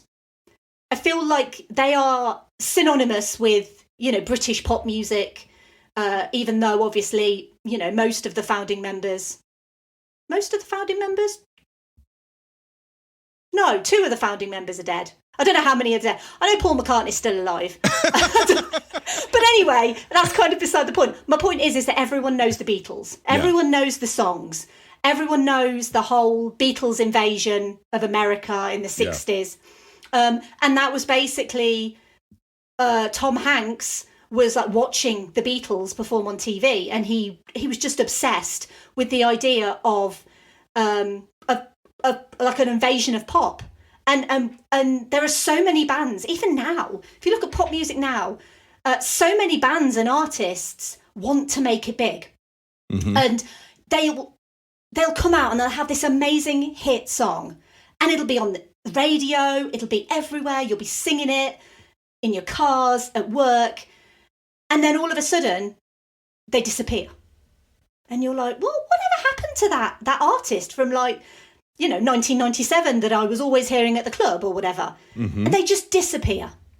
And it's a fascinating topic to really think about, because when we're talking about the Beatles, obviously they did not disappear. They were not one-hit wonders, obviously, because they're the Beatles. But there were so many bands that came after the Beatles that wanted to emulate the success of the Beatles. And what I really love about this movie in particular is it really taps into that nostalgia, the nostalgia of pop, because, like I say, not even people that weren't even alive during that period, they still know of these bands, you know, the Beatles, the Rolling Stones, the whole, I don't know if this is so much of a thing in America, but it definitely is here. Any pop band that comes out here, whether that's a boy band, a girl band, or Adele, or whoever, all they want to do is conquer America. So that is a huge thing for British pop acts. All they want to do is they say, oh, we've had 10 number ones over here in the UK and we're massive in Spain and in Sweden, but all we want is an American hit single. That's all we want. So you hear that a lot from, you know, pop bands over here. So I really feel like this movie, although it's set in the 60s, it's a very period-based movie. It's a very personal movie to Tom Hanks. He's clearly, as you said, he directed it, he wrote it. It's a very personal topic to him because he just fell in love with the idea of the Beatles and, you know, this pop invasion and everything like that. But I really feel like you could take any band, any wannabe band or singer from any decade and any generation, and this story is universal because it could literally be I'm just trying to think of like a boy band. Like, I don't know if you've heard of like Take That. They were a big boy band here in the 90s. Nope. Well, exactly. That's my point, because they wanted to break America and they didn't. Obviously, the Spice Girls is probably a good example of a band that did break America. Huge. But then you've got more recent bands like Little Mix. Yeah, okay. I don't suppose you ever heard of Little Mix. I've heard of Little Mix. Okay, well, all they wanted to do was break America. So I really feel like this is a very universal topic. Yeah. Because anyone can understand that I really want to break the biggest market in the world for something. As podcasters, we kind of can get that too. Because all you want is to, I don't know, break the Apple Podcast top 10. That's all you want, is to break that top 10. So I really feel like this is a very universal subject, and that it's savvy and it's smart because it understands the politics of pop music, and that even the biggest hit, you can have the biggest hit in the world, you can have the catchiest song in the world, but that does not guarantee you a career in this, you know, very fickle industry that is music. You know, not just pop music, any genre of music. It's very fickle. And that just because you have a meteoric rise like the Wonders do, or the Oneidas, however you want to pronounce it, it's almost always matched by a meteoric fall. Yeah. And I can't wax lyrical enough about this movie. I think everything about this movie is wonderful. I love the fact that they cast relative unknowns, because there's no point having, a group of guys who everyone knows as actors. Yeah. Because they're supposed to be an unknown band. And obviously Tom Hanks, it was kind of Tom Hanks wasn't originally going to be in this movie, but they basically said, look, I know you're directing it and I know you're writing it, but we kind of need you to be in it, because otherwise who's going to sell this movie?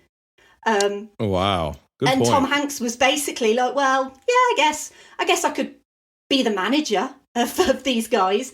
You've obviously got some early Liv Tyler as well. Who doesn't love Liv Tyler? And she's beautiful. She's got beautiful hair.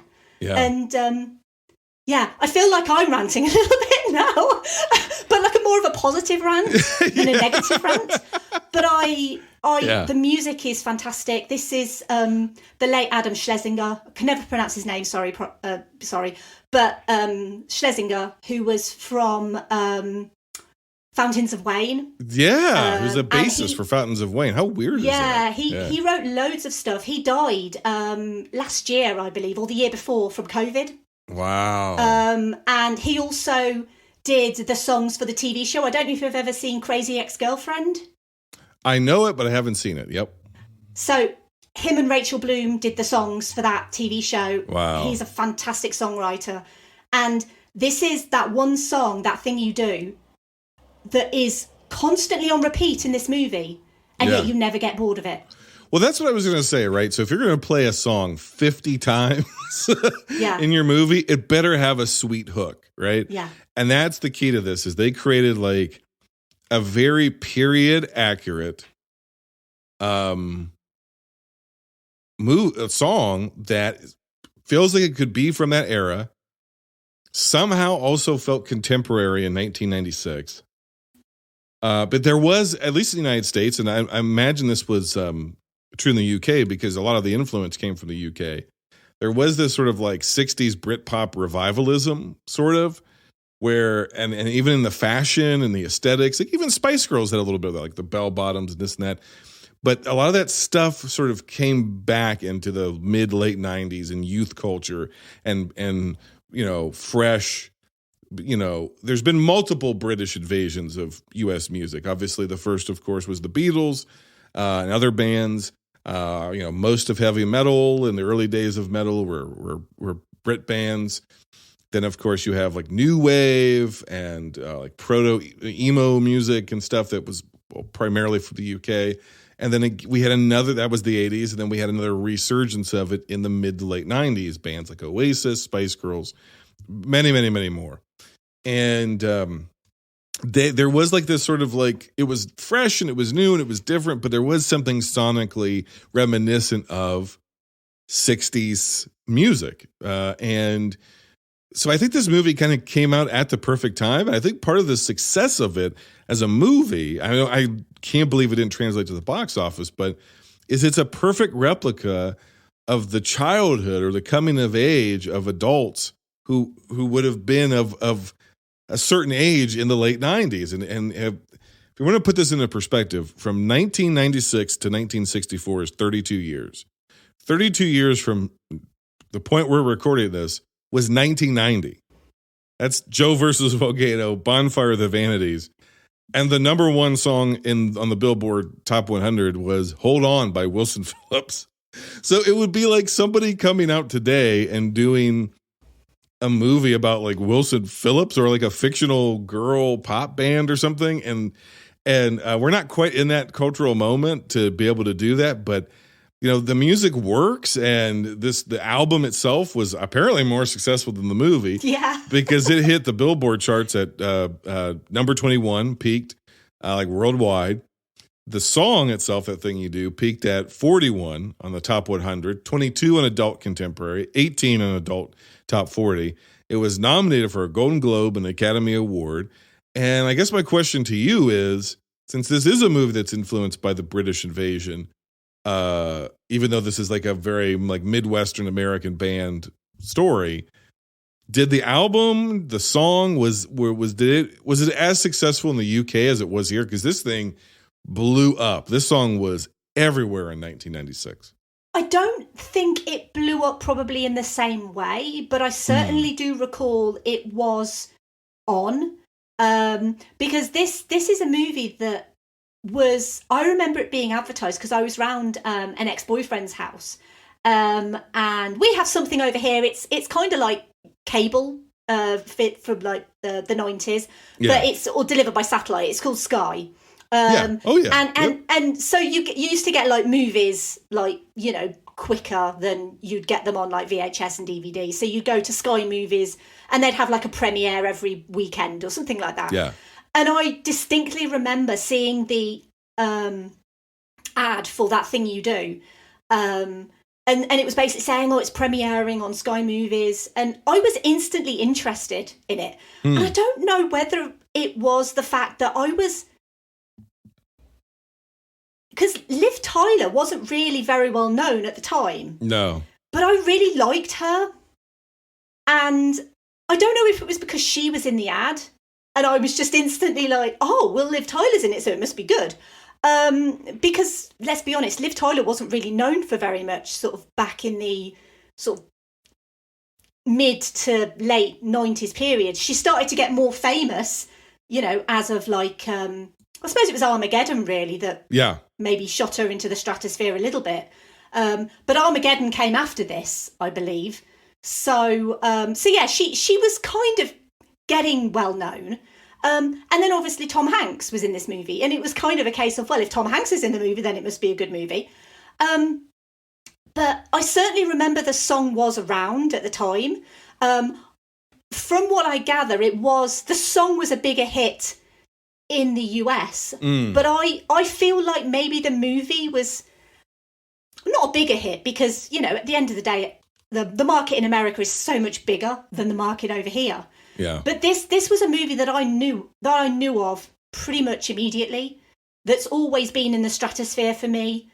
And I wasn't a big movie person kind of back in the sort of late 90s. It was really only when The Mummy came about that I was like, oh my God, I love movies instantly. But genuinely, that's why I credit The Mummy with so much. But so I wasn't really a massive movie buff at the time. I'd go, you know, to the video rental shop occasionally, but I wasn't really like a moviegoer at that time. But something really clicked with me in this movie. And as soon as I did see it, because around about the same time, I remember my best friend's wedding was the year after, and it was very much a similar situation. I saw a trailer for my best friend's wedding, and then I ended up watching that around my ex-boyfriend's house on Sky. And I feel very much the same about that movie in that I love it so very much. Maybe it was just the time, I don't know, but I feel like there was more interest maybe for this movie around people that I knew at the time. They were actually interested, but I don't think it actually did very well over here. I don't think it charted particularly well. Although, to be honest, I don't think there's records for that anyway. So, but yeah, it's bizarre really that the soundtrack can be so massively influential. It's almost ironic that a movie about a one-hit wonder band and the bands just fade into obscurity. Yeah. Whereas the soundtrack can be so astronomically, popular, and the movie fades into obscurity. It's literally irony, there in a nutshell. But I mean, I'm hoping this is getting a bit of a second resurgence because it's on Disney Plus now. So I hope that people will actually go and hunt this movie out because it's such an assured. Considering this is his directorial debut and his writing debut, it feels very assured, like Tom Hanks knew what he was doing. And I love the thought and effort that's in this movie, from the way that the movie looks, the cinematography, the costumes, the hair. everything. It feels so authentic. It does, yeah. Yep. I mean, I'm really curious to hear what you think, considering this is your first watch. The thing that I thought was most interesting about the movie is it is, like, if you just say, okay, it's about a pop band that gets a one-hit wonder and goes on a tour and it's getting bigger and bigger and bigger and then implodes. That is not a news story. It almost would feel like it could be like melodrama. The movie never really tips into any kind of melodrama. The movie never really, even the whole like Faye stuff, the whole Faye and Shades romance kind of thing. It doesn't really, it's like there, but not really. There's such a light touch to everything. You know, it's such a light touch to everything that it's somehow, even though it's a cliche story of about a one-hit wonder band, it's not a cliche movie. I don't know. I'm thinking this through in real time. So help me out here, Em. Okay. Is part of the point of this is Hank's trying to tonally create a film that feels like the ephemeralness, the frivolity, the flash in the pan sort of one-hit wonderness. Is he trying to put that into the tone of the movie? Because the movie itself almost feels like transitory. It almost feels like, okay, this stuff is happening, but really none of it really matters. And, there's an airiness to the plotting. There's an airiness. There is it doesn't feel like there are a lot of like genuine stakes in the movie. It doesn't feel like, oh, this matters because this is this guy's music career. Even when he meets, when Shades meets his idol, it doesn't really feel like, oh my God, like he's meeting his destiny. You know, like is that intentional because that's how pop music works? It's just kind of here and gone. And so the story feels this way because it doesn't really matter. It is just pop music and it is here and gone. Or is the movie missing something? That's what I'm unsure of. What do you think? I mean, I will say that there is an extended version of this movie that is not on Disney Plus. I believe it's available on. There's a Blu-ray version, I believe, that has the extended cut, and that adds some additional scenes to do with Charlize Theron's character, and also a bit more about the love triangle between Jimmy and Faye and Shades, and adding a bit more into that. And I can only assume all of that was... Oh, and also into the relationship between Shades and... I can't remember the guy's name. It's gone out of my head. But his mentor character adds a bit more into the relationship of that as well. And I can only assume that they were taken out because I feel like it is almost a commentary of how fickle the music industry is. It's like bubblegum pop. In a way, it's like a bubblegum movie. It doesn't really matter in the grand scheme of things. It's not trying to tell you anything important or specific. Other than, I don't know, maybe stay away from the music industry if you're not willing to, do X or Y. But even then, it's trying to say that the music industry is so fickle, it doesn't matter how talented you are. You may make it or you may not make it. And 9 times out of 10, you're not going to make it because that is... the industry, exactly the same as modeling, acting, podcasting. well, but you're not wrong. It's kind of, it doesn't matter how great a podcaster you are. You could have the greatest podcast in the history of podcasting, but if you're not kind of picked up, right place, right time. Spotify comes along every once in a while and offers £1 million here and £1 million there to certain podcasts, but.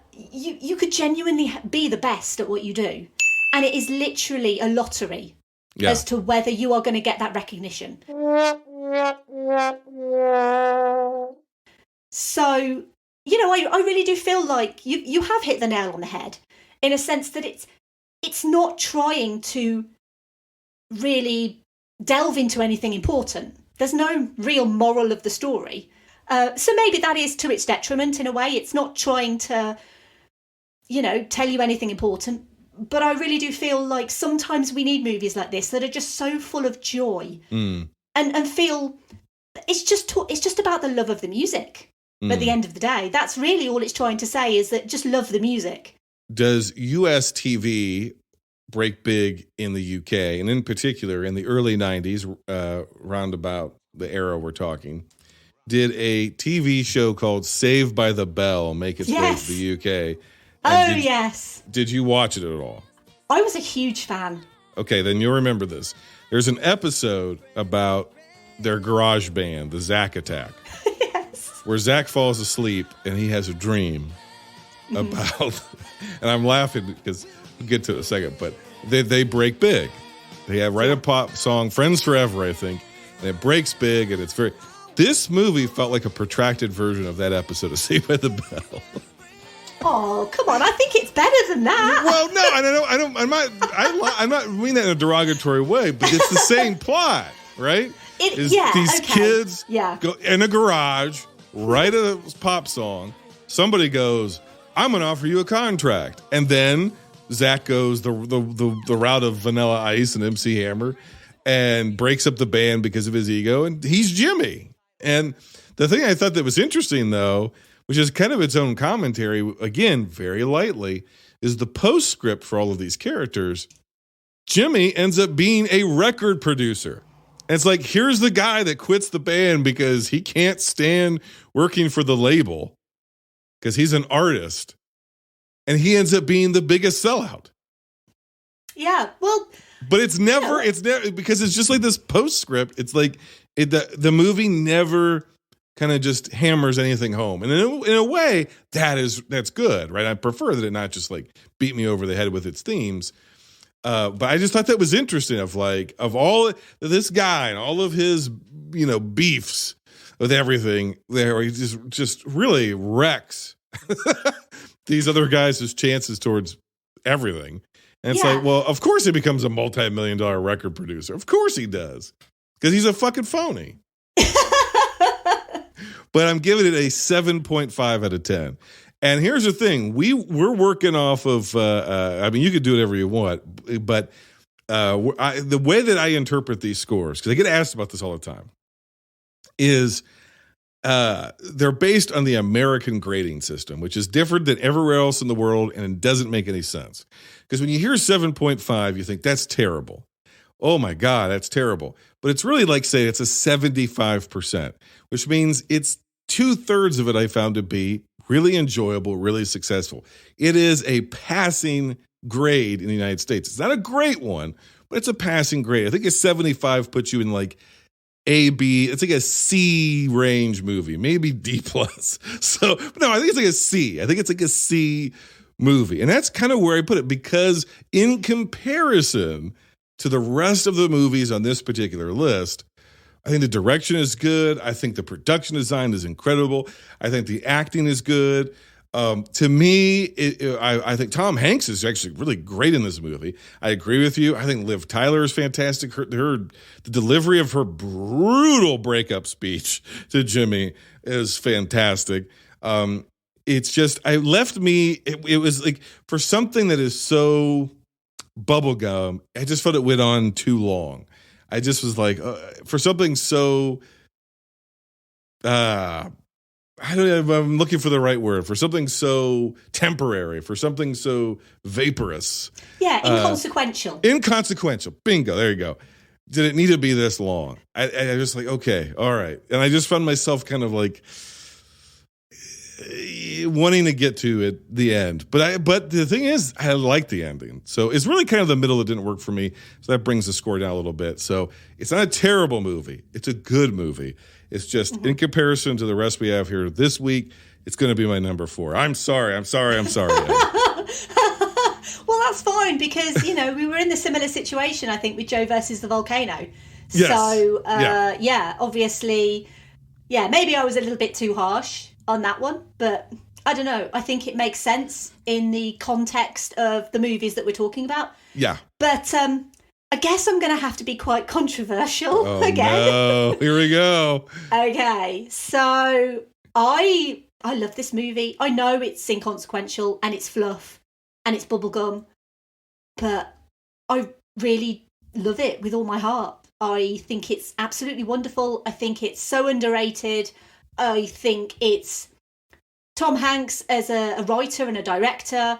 I know he has done other writing, directing things. I think he did Larry Crown as well, which I've not seen, so I can't really comment. Yeah. But he's not done anything else like this. And I really wonder why. I feel like maybe he was a little bit burned by the experience because it didn't do as well as he thought it would. Because, you know, if you've got Tom Hanks in the movie and as a writer and as a director, maybe the studio were thinking, well, this should be huge. And it wasn't. So, maybe he was a little bit burned by the experience of doing it. But I don't think that should put him off because he's clearly got a talent for topics that he is passionate about. Yeah. And he's clearly so passionate about this bygone era of like Americana and the music and everything like that. And I think his youth. Yeah, exactly. It resonates throughout this movie. As I said, the songs in this movie are great.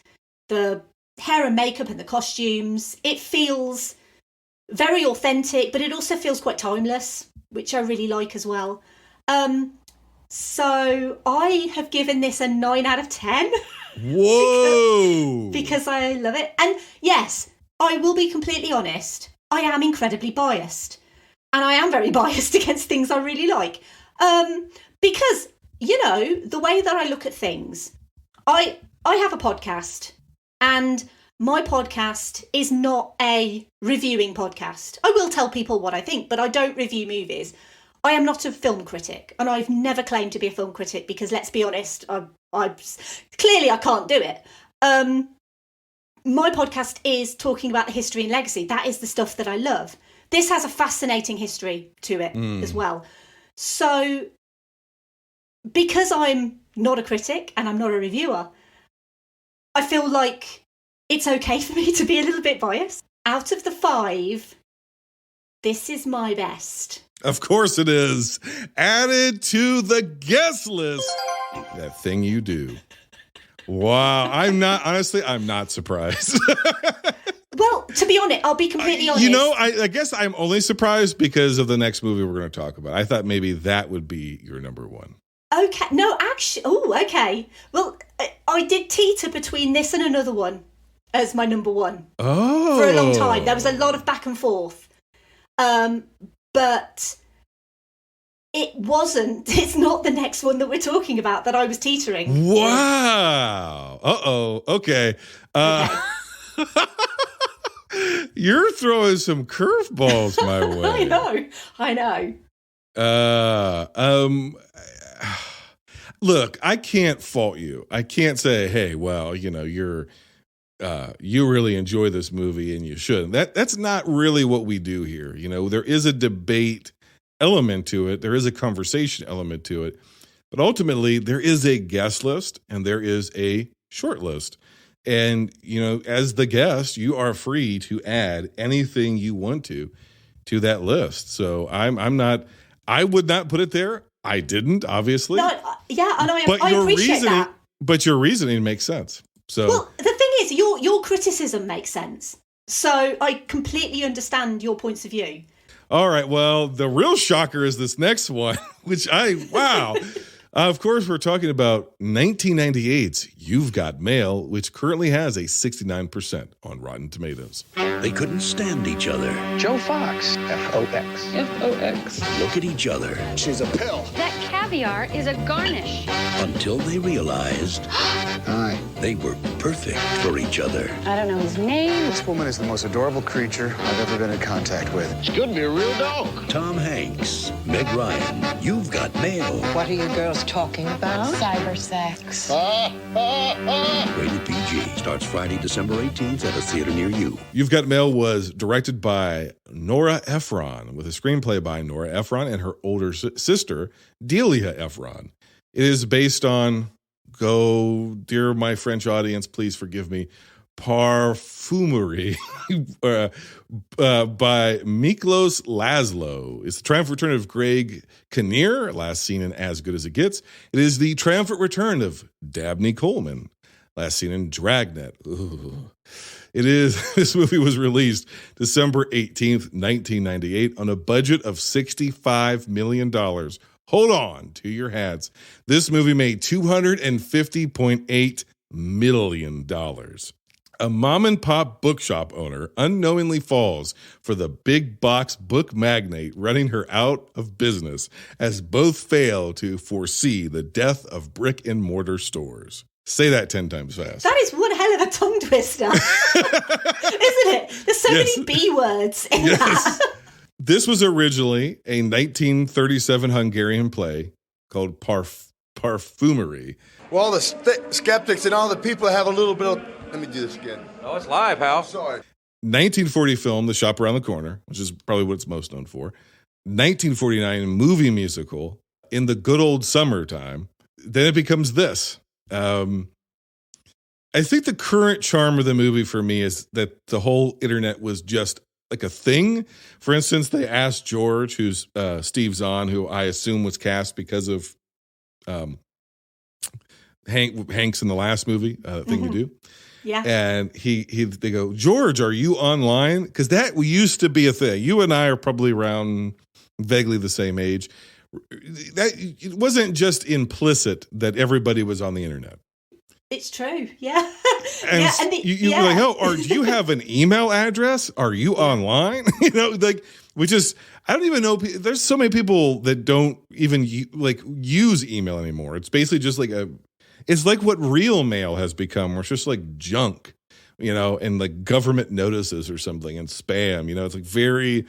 But email used to be a thing, and the internet used to be a thing, and there was intentionality to it. And so that's part of the charm of the movie. The other part of the charm of the movie is that this movie is basically Nora Ephron and her sister talking to each other, and that's why it works so charmingly well for me. Any of the correspondence voiceover stuff definitely is like the thoughts of two women. Even Tom Hanks. It is the thoughts of two playwrights, two novel writers, two screenwriters who are so pithy and are so excellent at turns of phrase. And it's these two, and that's to me, above everything else, that's the best part of the movie. And it got me thinking that so much of what they say in this movie, are their correspondence with each other, are basically what is now tweets. The rant about Starbucks that's in this movie is a Twitter thread. The whole purpose of places like Starbucks is for people with no decision-making ability whatsoever to make 6 decisions just to buy 1 cup of coffee.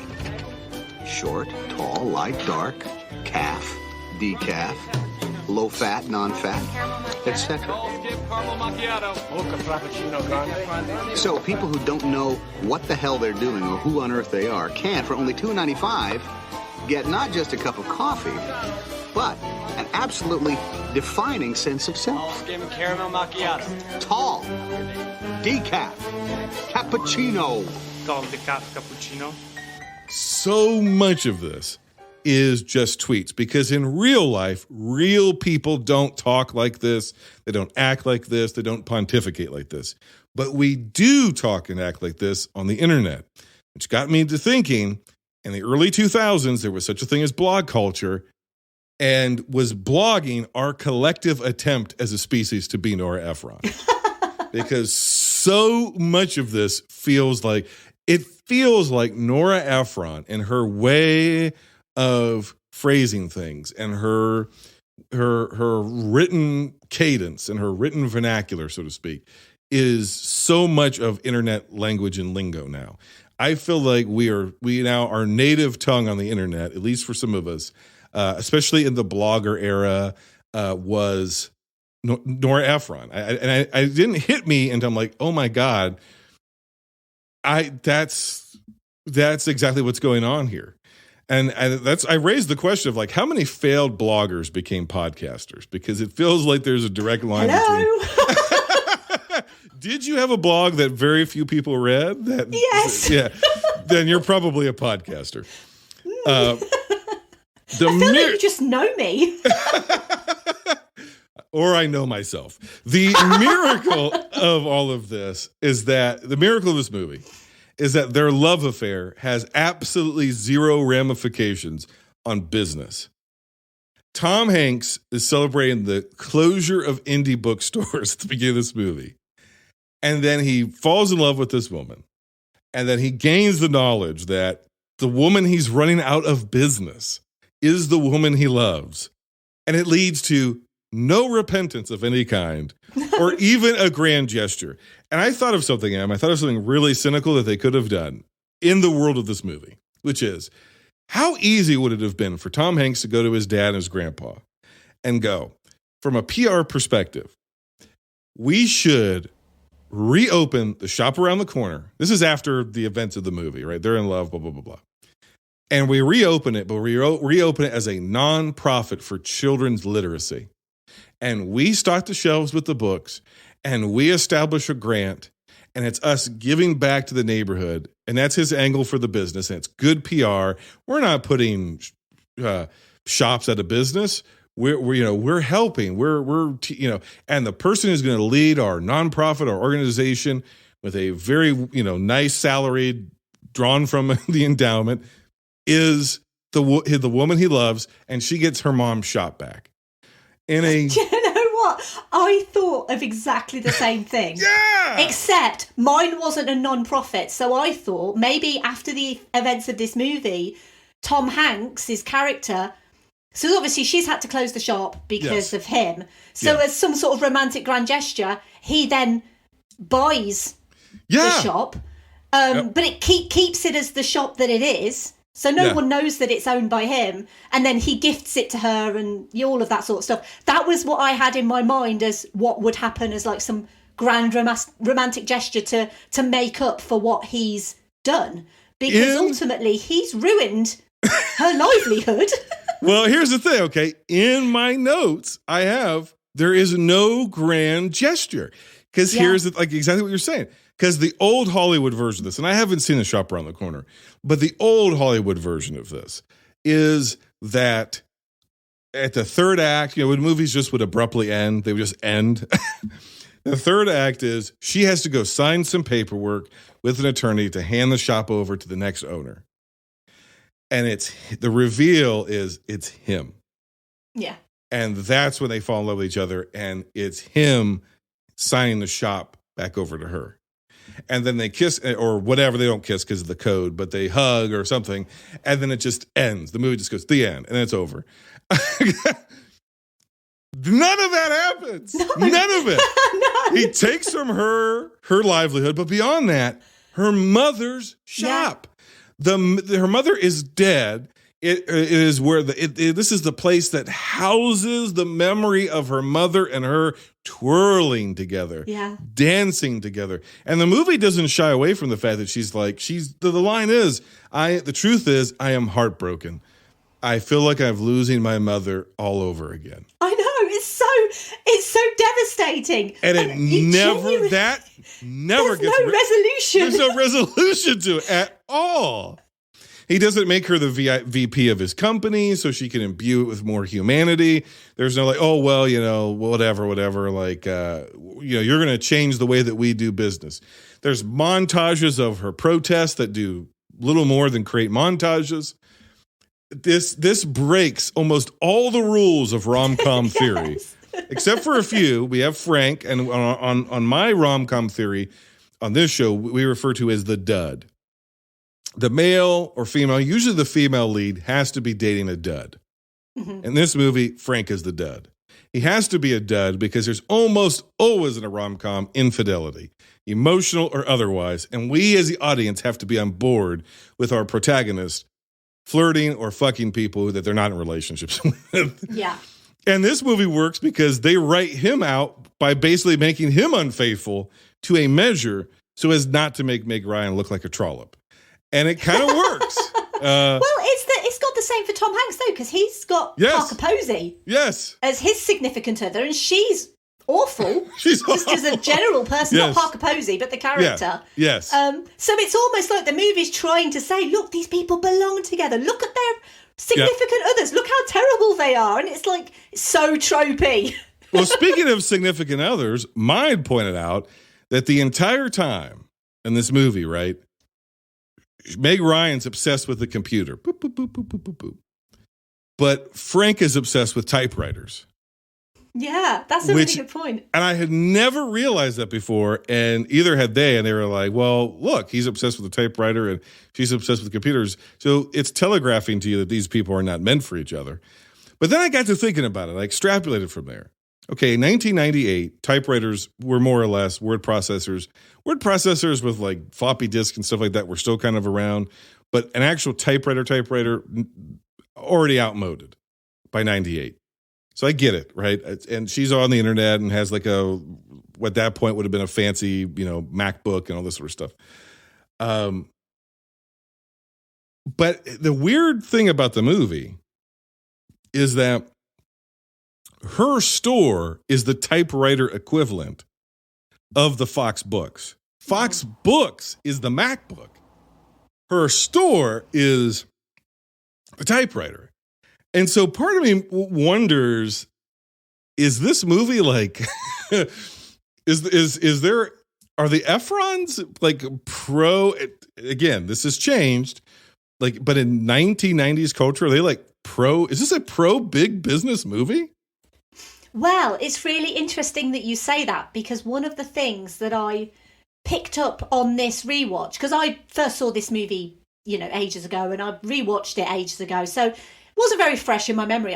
It's actually the one that I watched most recently, because as of recording, I watched it this morning. So it's very fresh in my mind.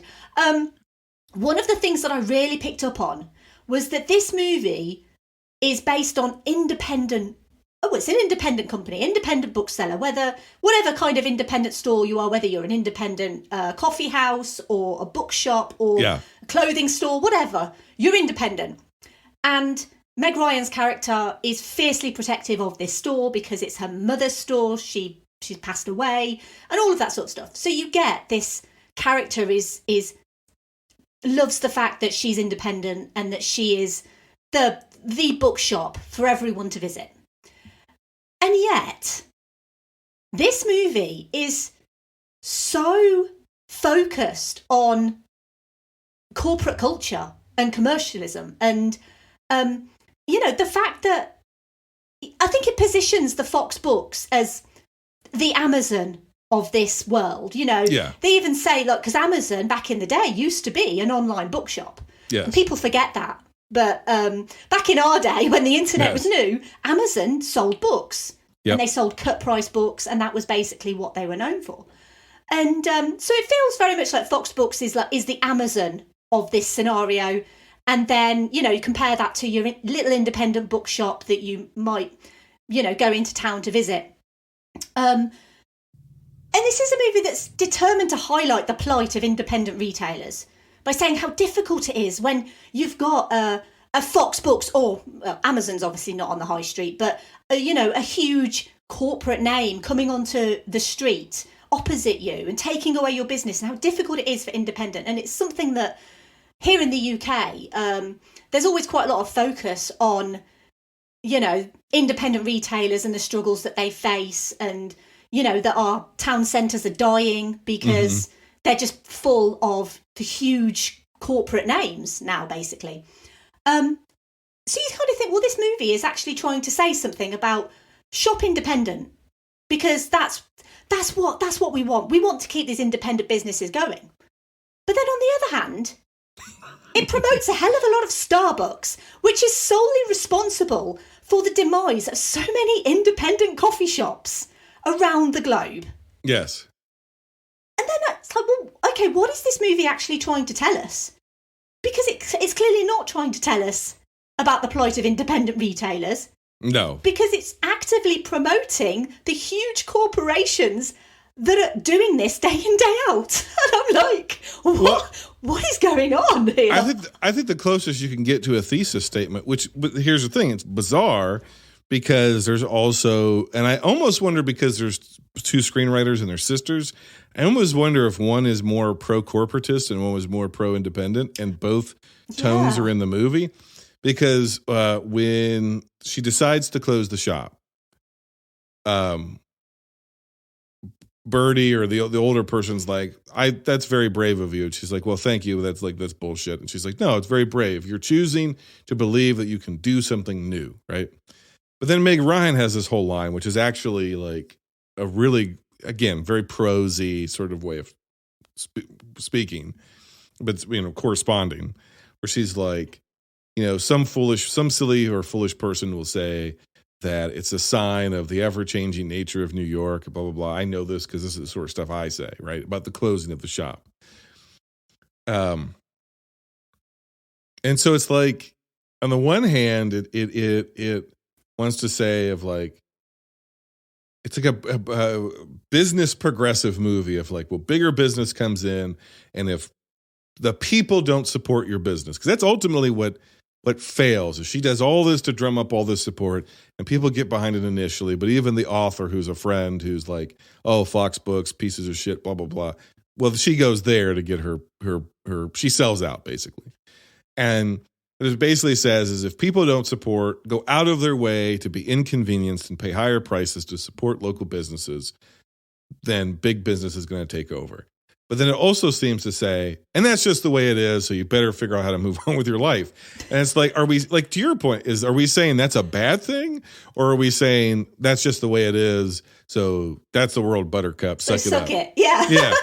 I don't really know. I think what's really interesting is watching this now, because at least in the United States, as I'm watching scenes before the grand opening of like Fox Books being loaded with pastry and coffee, and there's plenty of like plush couches, and people are sitting around and reading books and talking. And at least in the United States, we have nearly eliminated all what is sociologically known as third places or third spaces, even corporate faux third spaces. In the 90s, the angst was, we had Borders books and these sort of places, Barnes and Noble.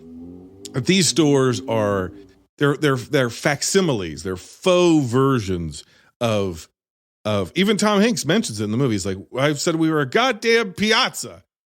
Like there was like, well, this is like corporified sellout version of coffee house, and it's a sellout version of third spaces where people can sit and talk and read books and form community and find like-minded people, et cetera, et cetera. We don't even have those anymore, because all the Starbucks in the United States, the big ones that had plenty of plush seating and places to hang out and talk and sit there forever reading the newspaper, they've all been remodeled. They have very little seating. Most of them are drive-through oriented. The ones that do have seating they're like these chairs that are like impossible to sit in, because they don't want you just hanging out using the Wi-Fi. They want you to get your airplane style food, and they want you to get the fuck out. All the bookstores have been all put out of business by Amazon. They don't exist. There's like one Barnes and Nobles in this entire area. Really? Yeah, oh yeah. Even the big brick and mortar Fox Book style stores, they're gone. They've been gone for almost a decade now. Wow. Because Amazon has eaten them up. So I think what's really interesting watching this movie now is Fox Books is now the small retailer in comparison to an Amazon. And you think about the economic, like the inequality and all this sort of stuff that we're experiencing. It's like, this movie feels quaint by comparison. So if anything, like some of the edge on the Fox Books angle kind of gets worn off, because you're like, well, at least in the United States, like this guy's got 5 years before he's out of business. Or maybe 7 if he's lucky. Like Fox Books is gone. It doesn't exist. Like they talk about, maybe it'll become something god awful like a Baby Gap. Baby Gap doesn't exist anymore. That's gone. Brick and mortar stores are gone. It's really interesting that you say that, because here in the UK we do still have close to where I live. I used to live in a town about 20 miles away, and that has a bookshop that's very similar to Meg Ryan's bookshop. in the movie. It's laid out in a similar way. Looks, it's got the old wood. Yeah. And it's a beautiful little independent bookshop. And I've bought many books from there when I lived in the town. Yeah. And also in the same town, there was a secondhand bookshop where you could go and you could pick a book up for £1, and they had all the classics and everything there, and people would donate. And it was lovely, lovely little secondhand bookshop. But where I live, there aren't any big chain bookshops. Like we have a couple of big chain bookshops here in the UK, but they tend to be kind of in the bigger towns and cities, because I'm in a reasonably small town. So we only really have the small independents. But even in the town that I live in now, there is still a small independent bookshop that has, because this is the town I was born in and grew up in, and it's been there ever since I was a child, and it's still there. And remarkably, it's still going, which, considering the Amazon craze and everything like that, I have no idea how. But yeah, we seem to at least be trying to retain some of these independent places. Like there's a couple of good independent coffee shops in our town centre that are opposite the chain coffee shops. But they still seem to be doing okay. I think in the U.S. you've seen what's interesting is I think you've seen a resurgence of like independent booksellers and shops and coffee shops and things like that. What's interesting though is that the Fox Books equivalent of like the big box bookstore, that's what's gone. So that is kind of, if you were to look at least the U.S. economy and business, and we're way off the plot now, but basically it's the same thing almost with movies that we've talked a lot about on this podcast with a sub-series limited series we did called The State of Cinema and Elsewhere, which is, and some of the filmmakers I've interviewed, is that the middle class of movies is gone. You have kind of lower budget movies, and then you've got blockbusters. But that middle class of movie, at least as far as theatrical release, that's gone. They're not funding those types of movies as much, if at all, anymore. The middle class of business, I guess, or upper middle class of business, of like the big box store, that's dying, or it is gone for some products. So you'll have independent retailers, that's kind of reemerging. And then you have massive online businesses. But there is no middle ground. There is no equivalent, right? So that's what's really interesting, is just to see how much the world's changed. The world has changed so much since this movie. Yeah. This movie is a time capsule. Yes. Isn't it? Yeah, it is. And the thing is, I'm not a huge rom-com guy, but I have such a soft spot for this movie. I genuinely love this movie.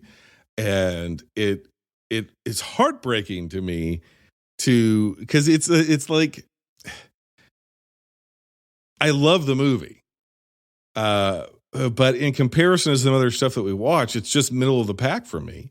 So this is my number 3, and I'm gonna give it a 7.9 out of 10. I love it, but there's so many just like odd quirks to it, like his grandpa maybe fucked Meg Ryan's mom.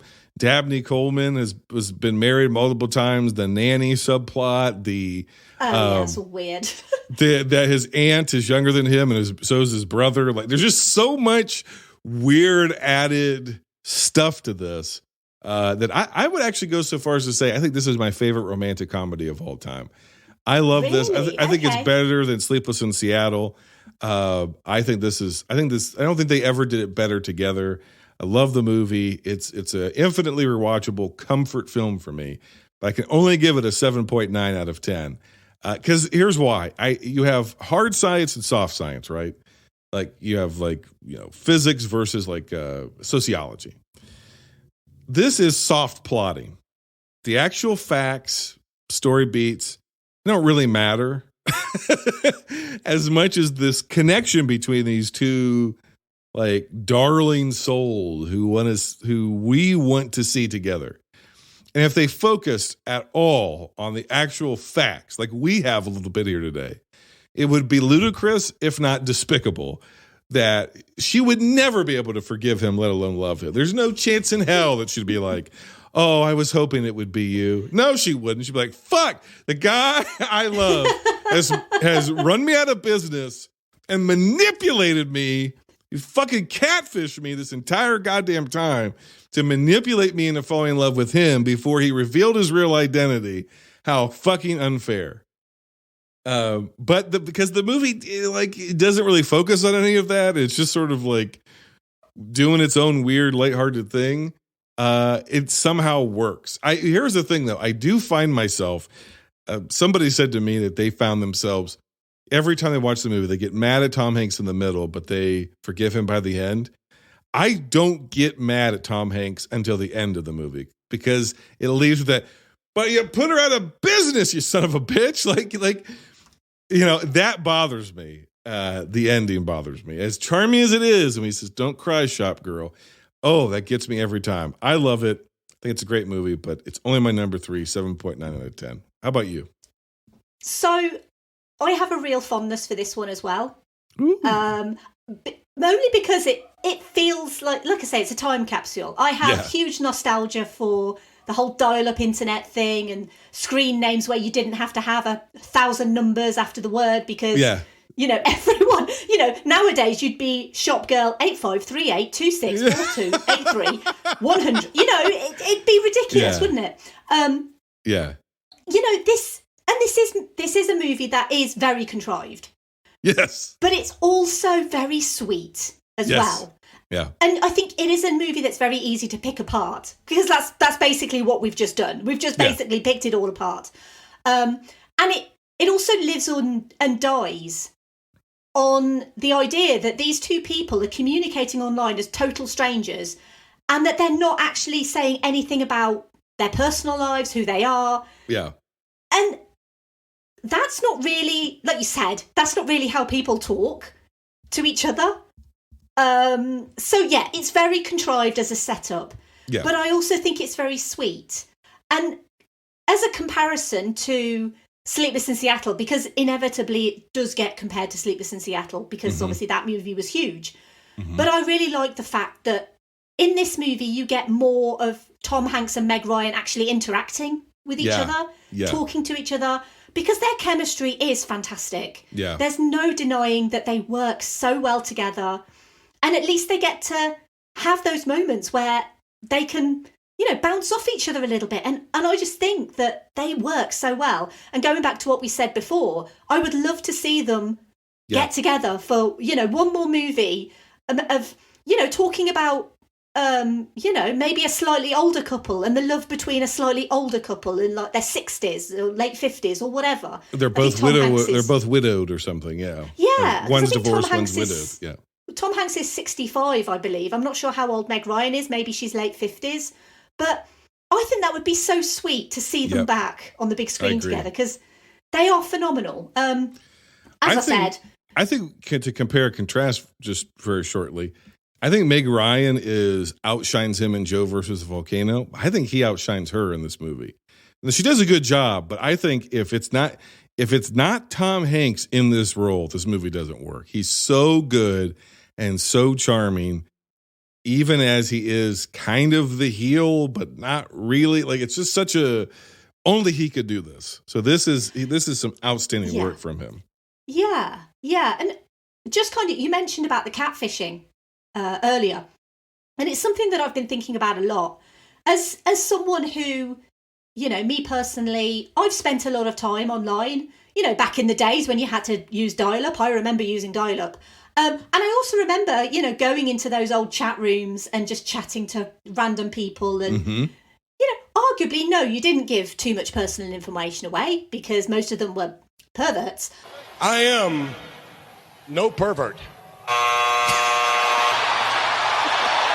But let's be honest, most of them still are. But my point is that people are very complex.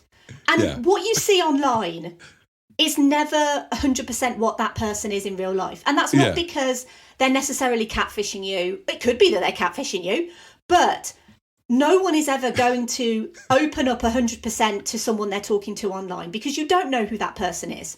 Yeah. And I think that is genuinely the best thing you can do is not to give too much of yourself away.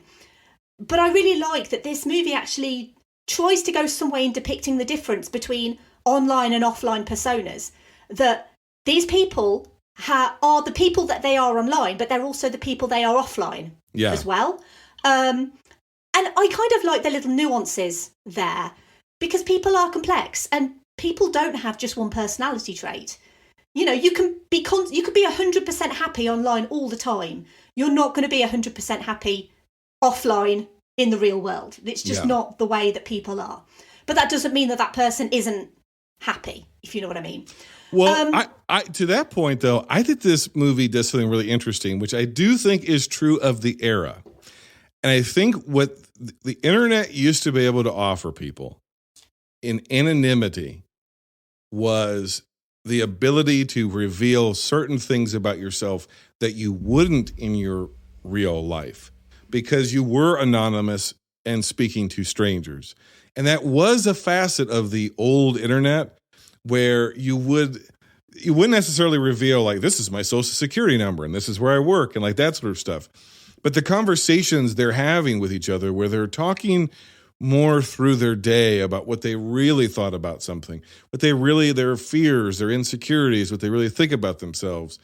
And they're in a weird way, through anonymity, being able to be more authentic than they can with their partners or their friends or whatever. That's a facet of the old internet that doesn't exist anymore. Mm-hmm. That we're now doing, and rightfully so, what you're talking about, which is we're less anonymous online, and we're not really fully portraying, we're not talking to a room of strangers anymore. We're in this weird middle space where it's these weird parasocial relationships that are familiar but not intimate. And so we end up sort of projecting a digital self, which is just like really weird, because you used to have a handle or an avatar or something. And that was like a fake version of you, but you'd say real things about yourself. And now we have real versions of ourselves online. Almost everything we say is fake. And it's interesting. It's really interesting. It is. I actually agree with your spot. I've also got this at third in my list. But I gave it a slightly lower score to you. I gave it a 7.5. Oh, that's not too low. We're right about there then. Yeah. So basically, Joe versus the Volcano was a 6.5. And then You've Got Mail was a 7.5, because I think You've Got Mail is a slightly better movie. But hopefully that goes some way to explain why Joe versus the Volcano is a bit lower. Yeah, it does, but for me, Liz, like looking back on it, like Joe versus Volcano, I gave an 8, but this I gave a 7.9. So they're neck and neck. Yeah, they're neck and neck for me, and which surprised me, because one is what my favorite rom-com of all time, and one's a brand new movie that everybody hates except for you and I, apparently, and Roger Ebert. Roger Ebert. Now, another movie I'm just watching for the first time. There's a trend this week. Okay. 1999's The Green Mile, which currently has a 79% on Rotten Tomatoes. You might want to reconsider getting in the cell with this guy. Why's that? He's enormous. And the Soleimani deserves to fry for what he done. He was found with the victims in his arms. I don't think he did it at all. Take my hand, boss. I do not see God putting a gift like that in the hands of a man who killed a child. From the director of The Shawshank Redemption. You're talking about a miracle. Tom Hanks. I am. The Green Mile, rated R. This film was written and directed by Frank Darabont, based on The Green Mile by Stephen King, which was a series of like short novellas that he put out. And my dad read them in real time. So I remember before this movie came out, The Green Mile. This is the triumphant return of Sam Rockwell from Iron Man 2, triumphant return of Bonnie Hunt from Jerry Maguire, triumphant return of Graham Greene, last seen in Dances with Wolves. It is the triumphant return of Barry Pepper, last seen in Saving Private Ryan.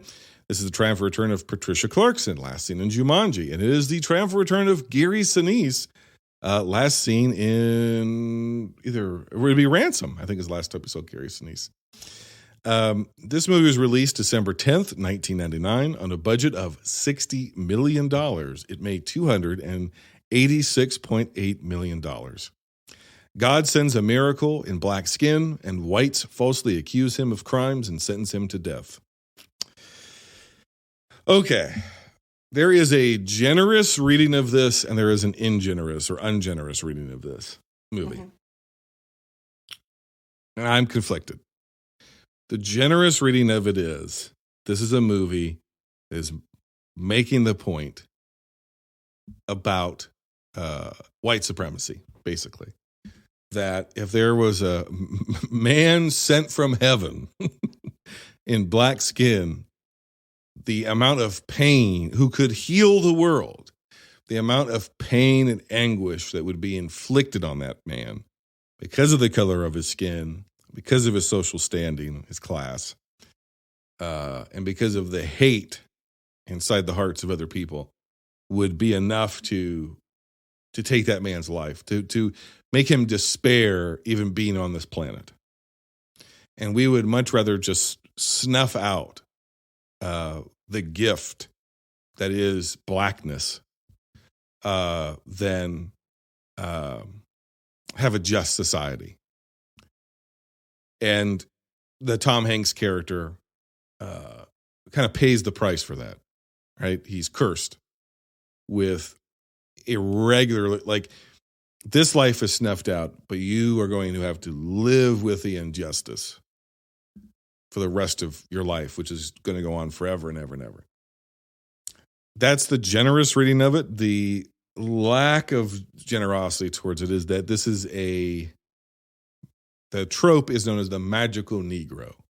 This is a magical black man who's here to teach white people a lesson through his pain and suffering.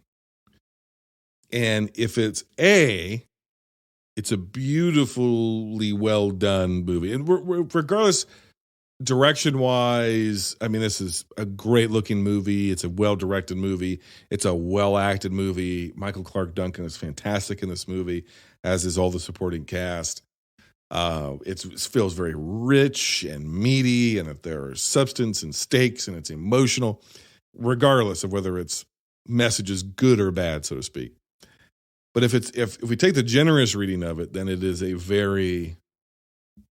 a great film all the way through.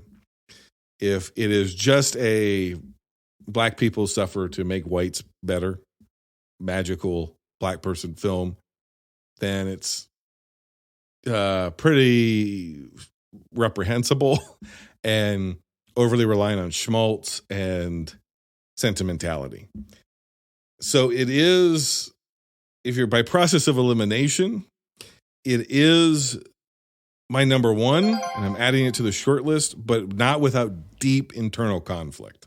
I mean, I lean more towards your slightly more positive message of the fact that this African-American man, has been bestowed with these gifts. Yeah.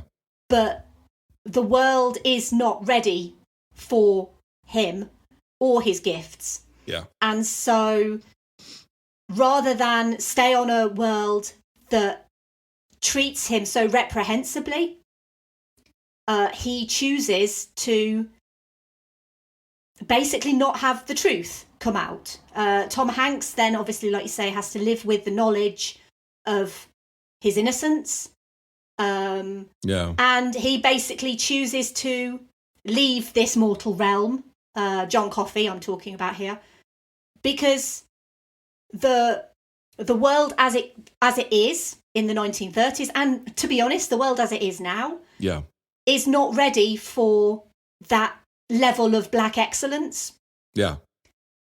And I saw it as that, to be honest.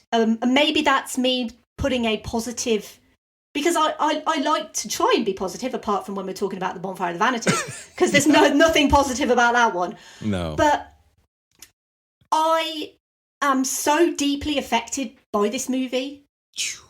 Yeah. It is a tough watch. It is a very tough watch. You need tissues to watch this movie. Yeah. A generous amount of Kleenex is required. But it's not so much from the emotion of the fact that this man is on death row, or the fact that he, eventually is passed, his sentence is passed down. It's more to the fact that here you have an individual with so much to give to the world. Yeah. And yet the colour of his skin is the reason why he is not allowed to give that to the world, or that he's not permitted, or that, white people wouldn't accept his gift. I also think, we've had a lot of conversation around issues of color and white supremacy. This is a theme throughout these movies. It keeps coming up, at least a few of them.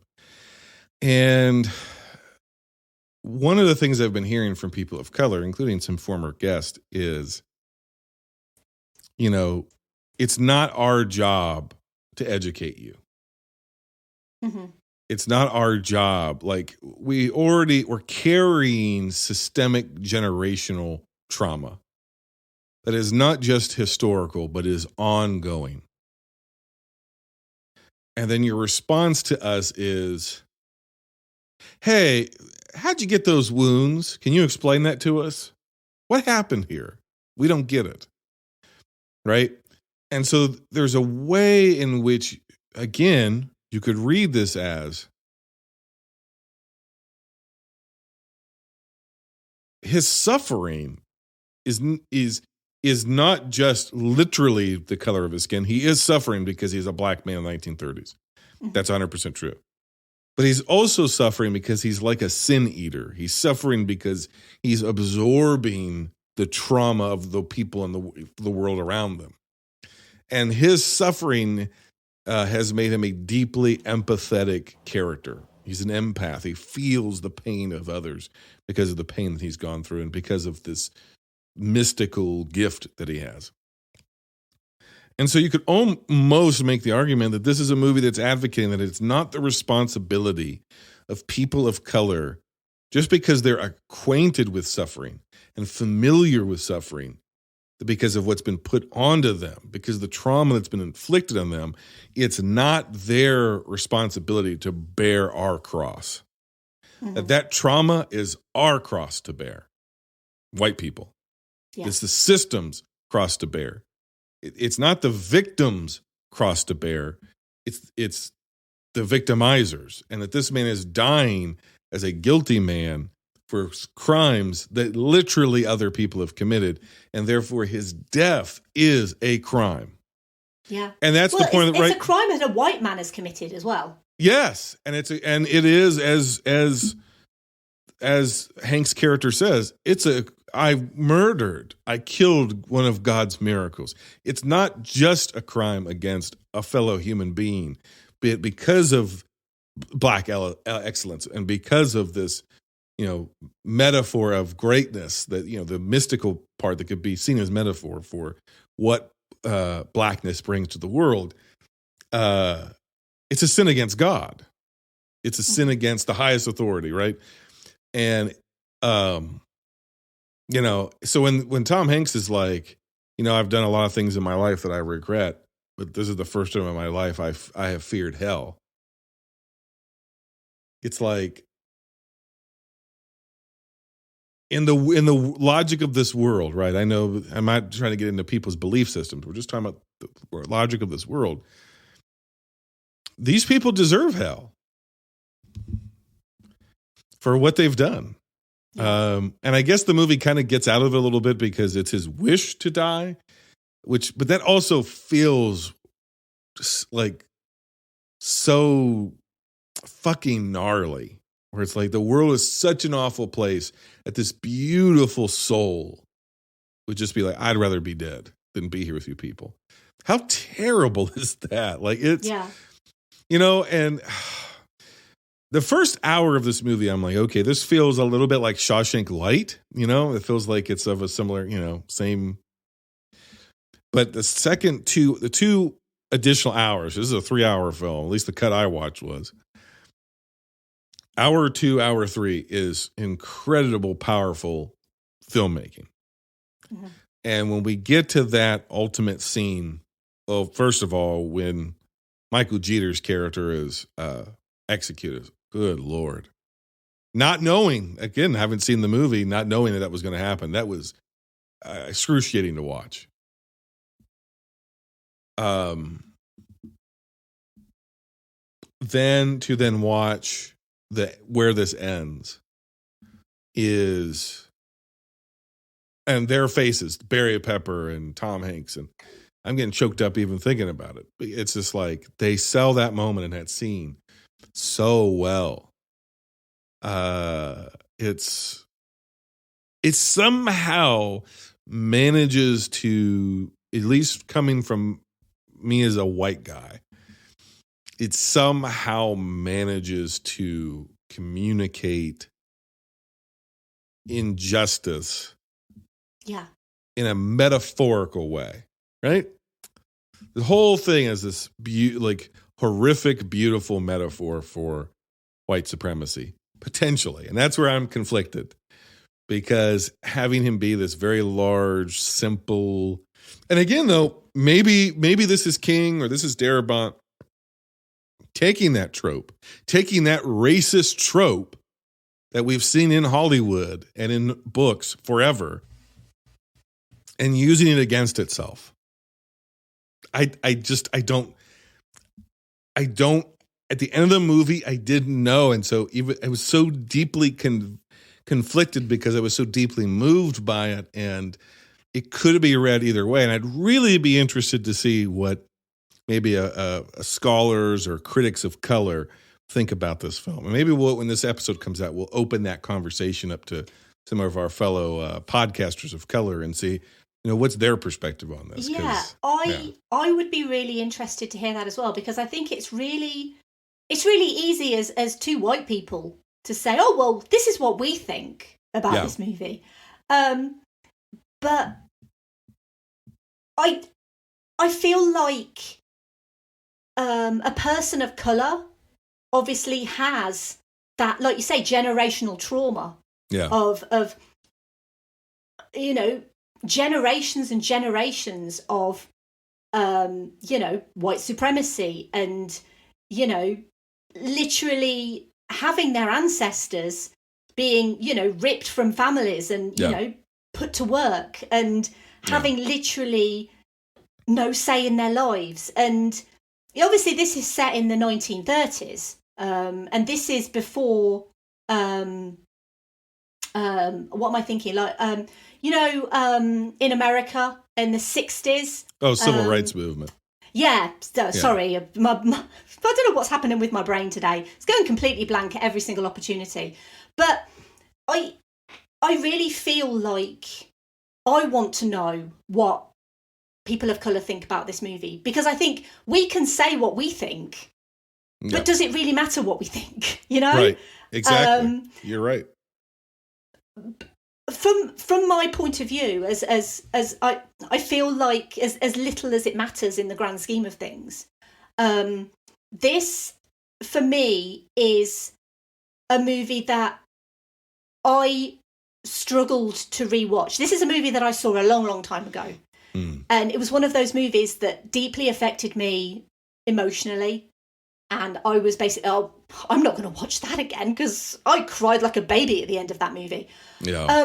I feel like watching it back then and watching it now, I feel like it means something different now. It feels a lot different. And I don't know whether that's come with, a little bit of age and a little bit of experience and a little bit more knowledge of what's out there in the real world and what's happened in the real world. And knowing a little bit more, because as you said earlier, it's not the responsibility of people of colour to tell us or inform us or educate us. It's up to us as white people to educate ourselves as to the atrocities of the past and what we can do as white people to make it better, for future generations, because we're not going to be able to make it better historically. There's no chance. That's done. But what we can do is we can learn and we can improve, and we can make it better now, and we can make it better going forward. Yeah. And I think that's down to us. That's down to every single white person. Yep. To realise what the previous generations, what our parents and grandparents and great-grandparents, what they did. And how those things are embedded into our current system. Yeah. Absolutely. Overtly, covertly, doesn't matter. That these injustices, this is especially the United systematic States, racism, systematic. Yep, it's still so deeply embedded through generations, especially into like the criminal justice system in the United States and elsewhere. And obviously, we see that with body camera footage and how many just innocent people of color are like asleep in bed, and somebody's just with military guerrilla style force breaking into their house and shooting innocent people, or how many young black men have been shot down by police officers for either minor offenses or no offenses at all. When for a fact you can see it with the civil disobedience, you can see it with the insurrection we've had in the United States. There was an attempted coup where our capital was under siege by white people, and I think there was one fatality. And that would not, if a throng of people of color, if a throng, especially of black men, broke into the Capitol, they wouldn't be getting 3 months of probation. We know that, right? We know these things are true. They're baked in, to it's not just a matter of personal prejudice. It's a matter of these things are baked in to our culture as a country because we have treated people of color, in particular black people, as subhuman, literally not human, since before this country even existed. There was, this country is just over 200 years old, but chattel slavery goes back over 400 years. So before this actual country existed, slavery was already in place. And that is the foundation of our economy. That's the foundation of what made this country strong. It's always been on the backs of black people and people of color and immigrants. And with the rise in this country of, I know this is like really heavy for a goofy podcast, but the rise that we're seeing in the United States and around the world and other Western countries of white Christian nationalism that is becoming extraordinarily violent and dangerous, and the calling of race riots and the murder and execution of people of color, and the rise of neo-Nazism again, and fascism and all these sort of things. Like, all of this is coming to a head culturally and across the nations and politically and socially. And you're exactly right. It is not the responsibility of the marginalized and the minority culture to who have been stripped of power, who have been stripped of the means of power, the means of justice. It's the responsibility of those in power to forego power for themselves, to put power back in the hands of, for equality, right? Like if you have seized everything for yourself, there cannot be equality until you give up your privilege. So that's what's really tough with this movie, is because it is a white director and it is a white cast predominantly, and it is a white writer and it is a white guy doing the adaptation. So I can't speak to what people of color feel about this movie, and I'm sure that there's a diversity of opinions. I'm sure it's not some monolith, but I can say that the movie making here is excellent. I was surprised to it. I'm going to be honest with you, Em, knowing a little bit about what it was. I went in with my heels a little dug in of going, oh my God, here's another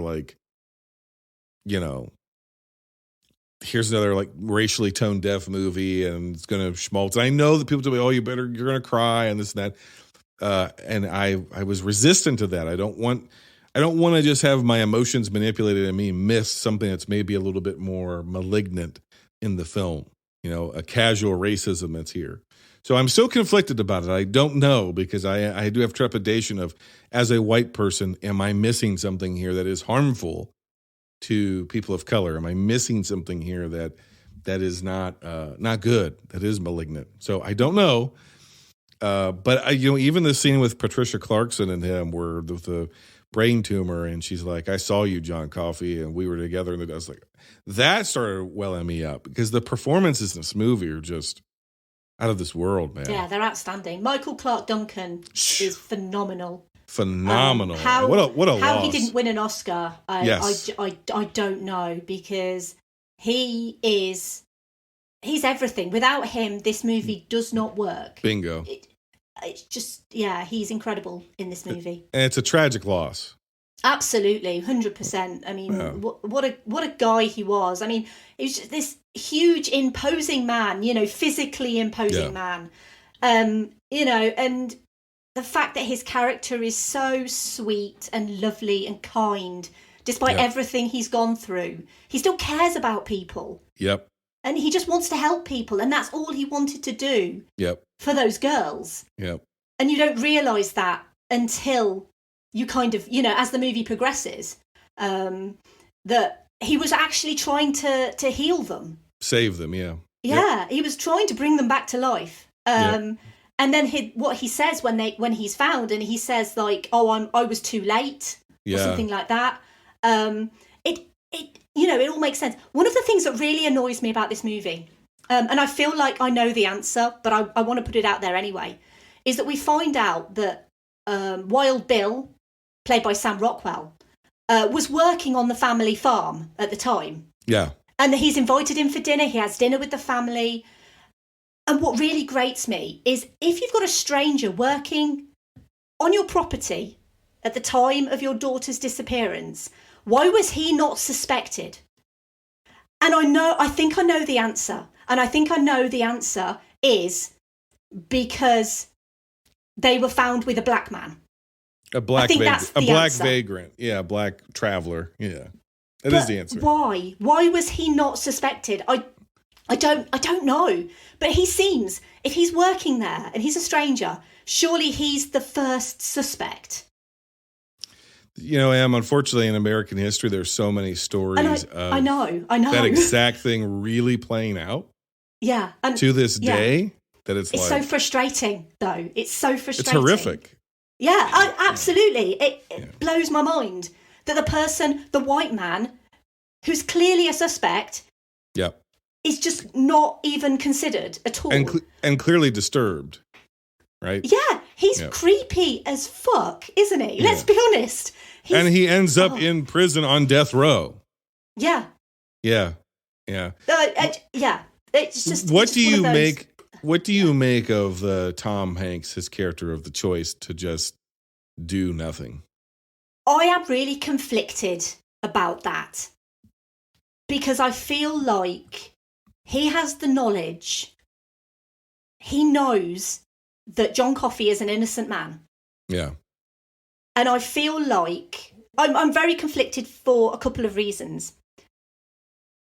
Because if you know someone is innocent, then I feel like you should absolutely speak up and say that person is innocent. Yeah.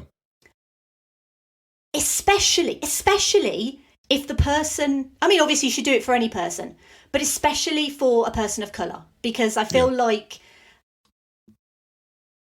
for a person of colour, especially a black person, if they're accused of a crime, then unless they have someone who's willing to step up and say, I know that this person is innocent, then they automatically, because they are a person of colour, they will automatically be seen as the guilty party, the troublemaker, etc., all of these racial stereotypes, blah, blah, blah, all of that. Yep.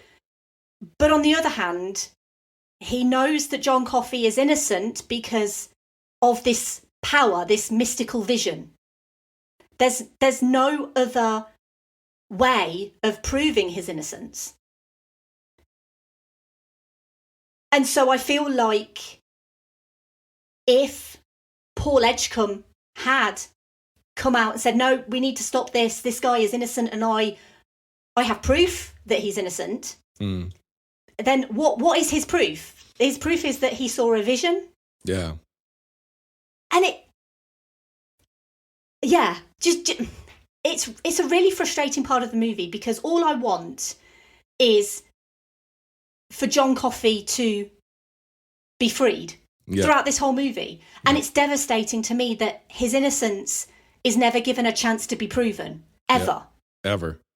Because of the situation that he's found in with these two girls. He's automatically the perpetrator. Yep. Because he's a black man. Yeah, and it goes into fears of like this big black man raping and killing young white virgins, right? Which is a racist trope all the way back to some of the earliest films. So, it's tough stuff. And I think that one redeeming thing, I guess, in the story is that by the time we flash forward to him as an older man, it's very clear from the way it's portrayed as the older man that he thinks he made the wrong decision. Yeah. He's tormented by it. You can tell he's tormented by it. Yeah, he definitely feels as if, no, even if I couldn't have got him off, and even if he didn't want me to, it was still wrong. Mm-hmm. Because his perception is not, hey, I've lived this long life, and what a miracle. His perception is, this is God's curse. Yeah, he's lived a life where he's seen everyone he knows die. Everyone he loves is gone. Yep. And he's basically forced to carry on living, knowing that he has committed a sin. Because he let it in. It's the ultimate tragedy. It's a tragedy.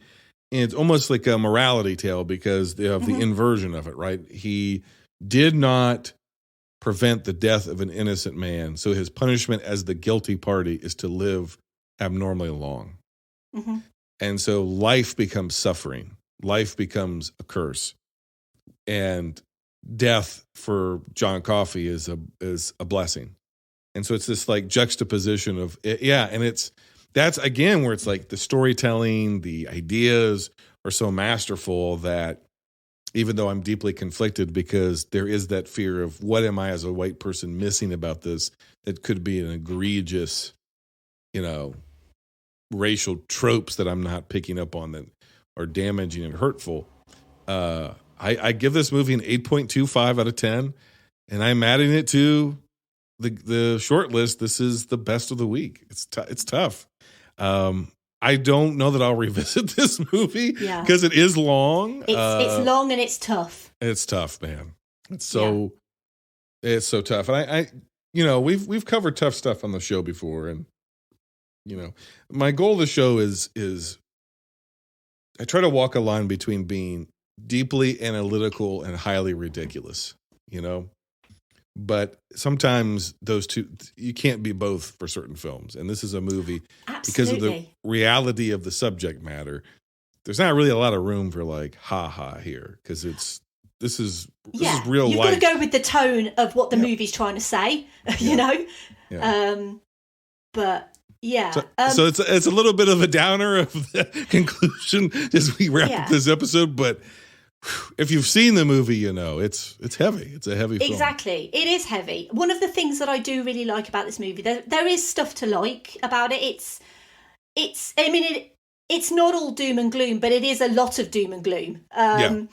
But one of the things I really like is Tom Hanks's character and the couple of other prison guards that are there.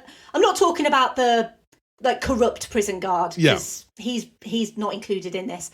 But I like the fact that all of those guards, that they are still compassionate. That they're not instantly completely racist arseholes. Yes. That they actually get to know this man and they start to like this man. They form relationships with this man. And so when you do get to the end, the emotion and the connection, when he says they hate me, I can feel it, or something like that. Oh, it's beautiful. And you'll get me started, because and then Brutal, which is just hilarious. His name's Brutal. I know. His nickname. When Brutal says, so whatever he says is something like you can feel what we think about you.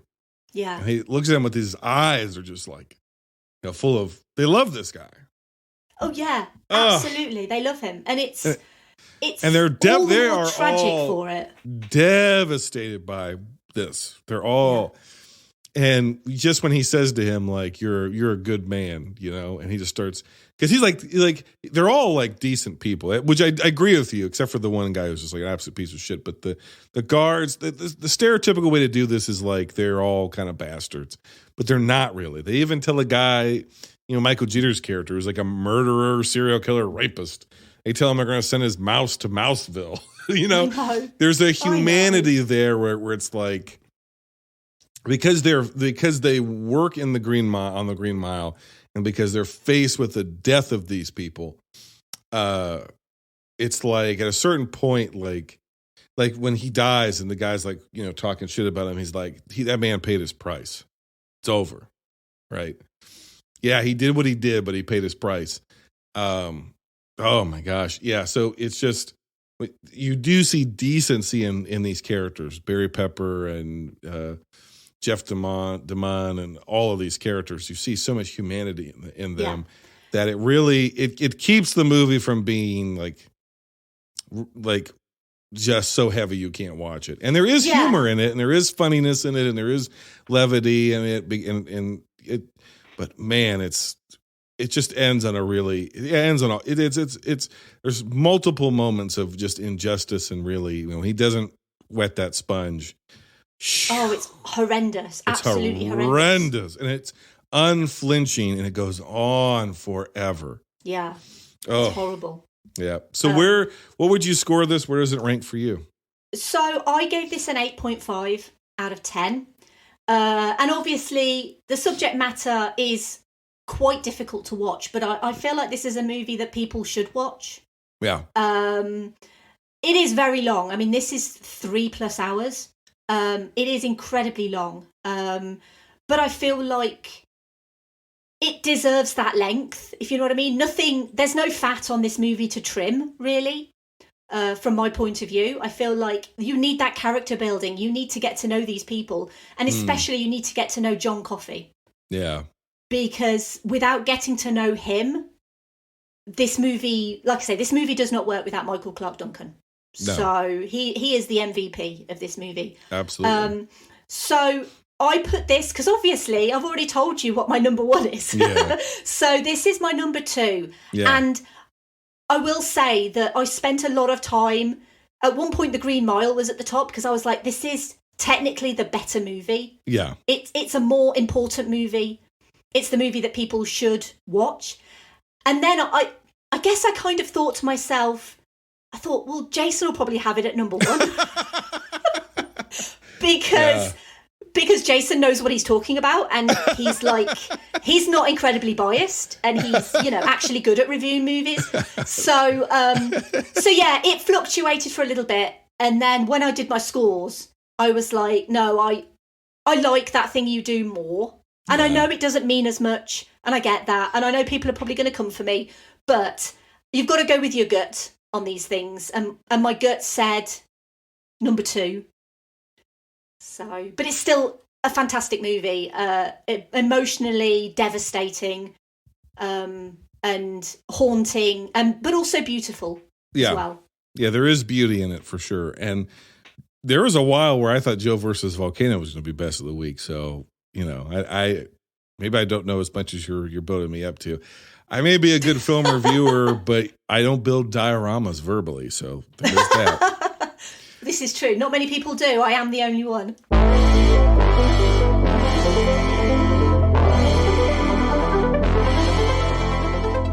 All right, it's time for a recap. Coming in dead last for me is The Bonfire, The Vanities, 2 out of 10, movie stinks. Coming at number 4, much to the chagrin of my guest, M, is That Thing You Do. Coming at number 3, well, that was the 7.5. Coming at number 3 is Joe versus the Volcano with a 7.9. Just beating out at my number 2 is You've Got Mail, my favorite rom-com of all time, and sitting in the number 1 spot with deep conflict inside of my soul is The Green Mile, which is an 8.25 out of 10. But I would like to hear, as M would as well, what reviewers and viewers of color think about this movie. Tell us what we've missed. So, M, what is your recap? So, my number 5 with 2 out of 10 is The Bonfire, The Vanities, because it's crap. Yeah. Number 4 4 is Joe versus the Volcano with 6 out of 5.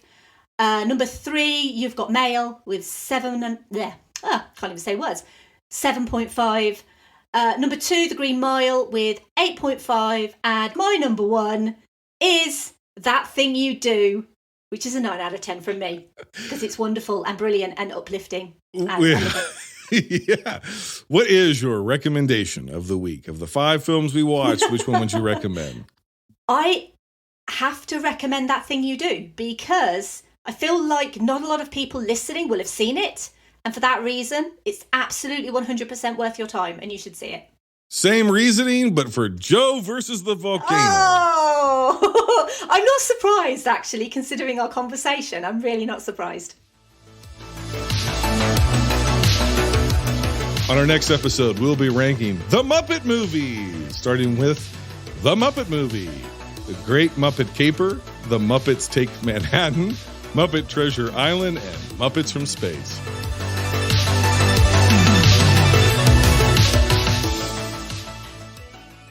Man, we've had a lengthy conversation here as usual. Oh, so lengthy. It's been amazing, though.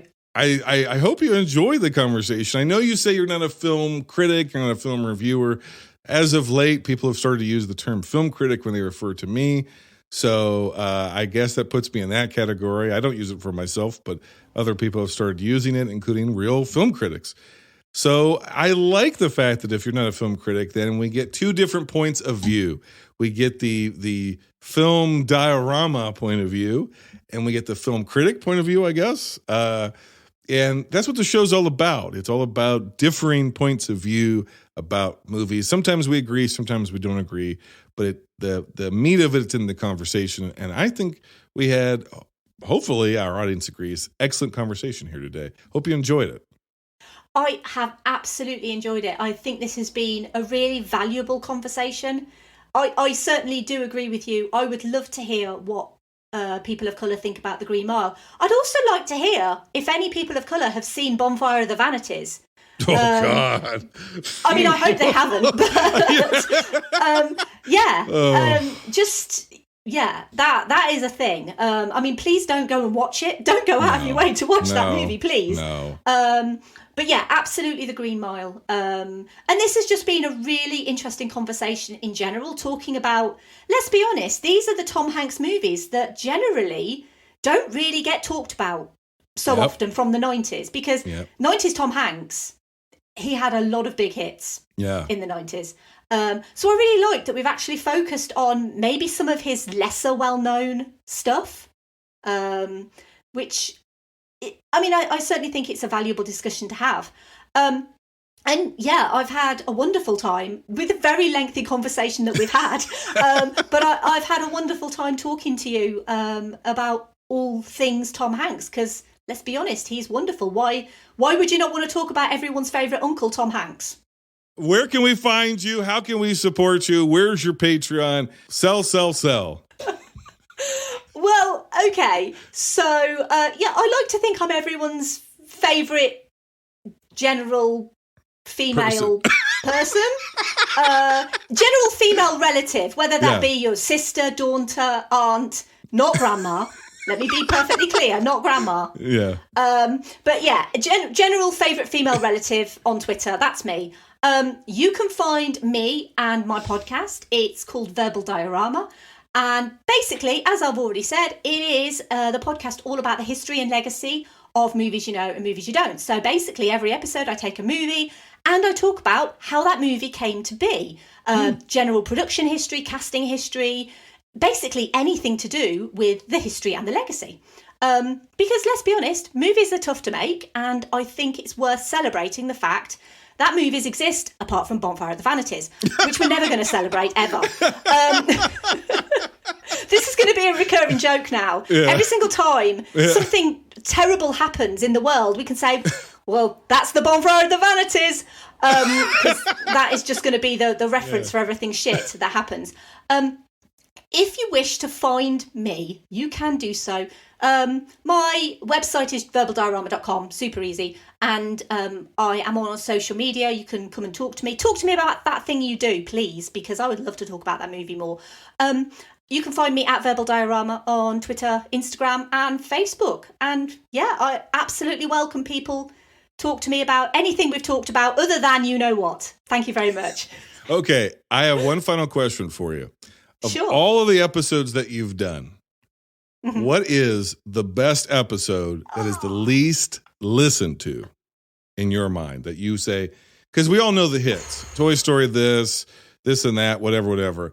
But there's an episode, every podcaster has one, where you worked your ass off, you got done with it, it came together great, it's funny, it's charming, it's insightful, whatever. And for whatever reason, it may have been okay, but it didn't exceed expectations. What is that episode for you? What's an underrated verbal diorama? Oh, gosh. Okay. I'm just going to have to get my phone out. That's a tough question for a podcast, too, because you really forget what you've done. Yeah. Oh, absolutely. And when you've done, I'll be coming up to 150 episodes in the next, month or so. So, there's quite a lot of episodes there. And obviously, you've also got to bear in mind the fact that when you start out with a podcast, your listener base isn't that big. Yeah. And as you grow, your listener base gets slightly larger. But the problem with that is that some of the older episodes kind of get forgotten about because people don't tend to go back and listen to the older stuff. Although I have been quite impressed with some of the more recent listeners I've got. Bless them, they've actually been going back through the back catalogue. Isn't that wonderful? They'll send me messages and they'll be like, I'm just listening to episode 20 at the moment. And I'm like, That's wonderful. My God, I bet it sounds terrible. Yeah. It's wonderful and scary when it happens because you're like, those are shit. But thanks for listening. Yeah. It's always like tinged with a little bit of regret because you're like, I wish I had that equipment that I've got now back then. Yep. Because although I feel like the content is good, I think the audio is a bit crappy, I'll be completely honest. So kind of going back sort of through the back catalogue, because obviously there were some episodes that did quite well, but I don't want to go back too far because let's be honest, some of it's quite ropey. I think... Oh, this is a really tough question. I don't want to be here all day, obviously, flipping through my phone and trying to find one. What's one that's near and dear to your heart that it may have done good, but it didn't. You feel like it deserves better.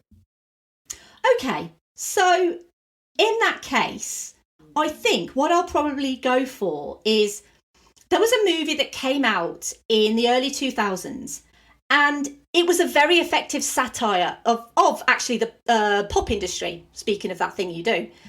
And it did quite badly when it came out. People didn't get it. They didn't understand the references. They didn't understand the satire. Josie and the Pussycats. Absolutely, Josie and the Pussycats. That is episode 87. Okay. I'm very fond of that episode. It did okay, but I feel like... excuse me again. But I feel like because it's a movie that not many people have seen, and because obviously it's based on a cartoon, I think a lot of people tend to be put off of adaptations, especially of cartoon series like that, unless it's like an established name like Scooby-Doo, for example, or the Flintstones. They might be a little bit put off. But it's such a smart movie, and I absolutely adore it, and I think it only gets better with age as well. And so, if I could recommend anyone, it would be Josie and the Pussycats. Find all of our links, all that sort of stuff in the show notes down below. And of course, until next time, binge on.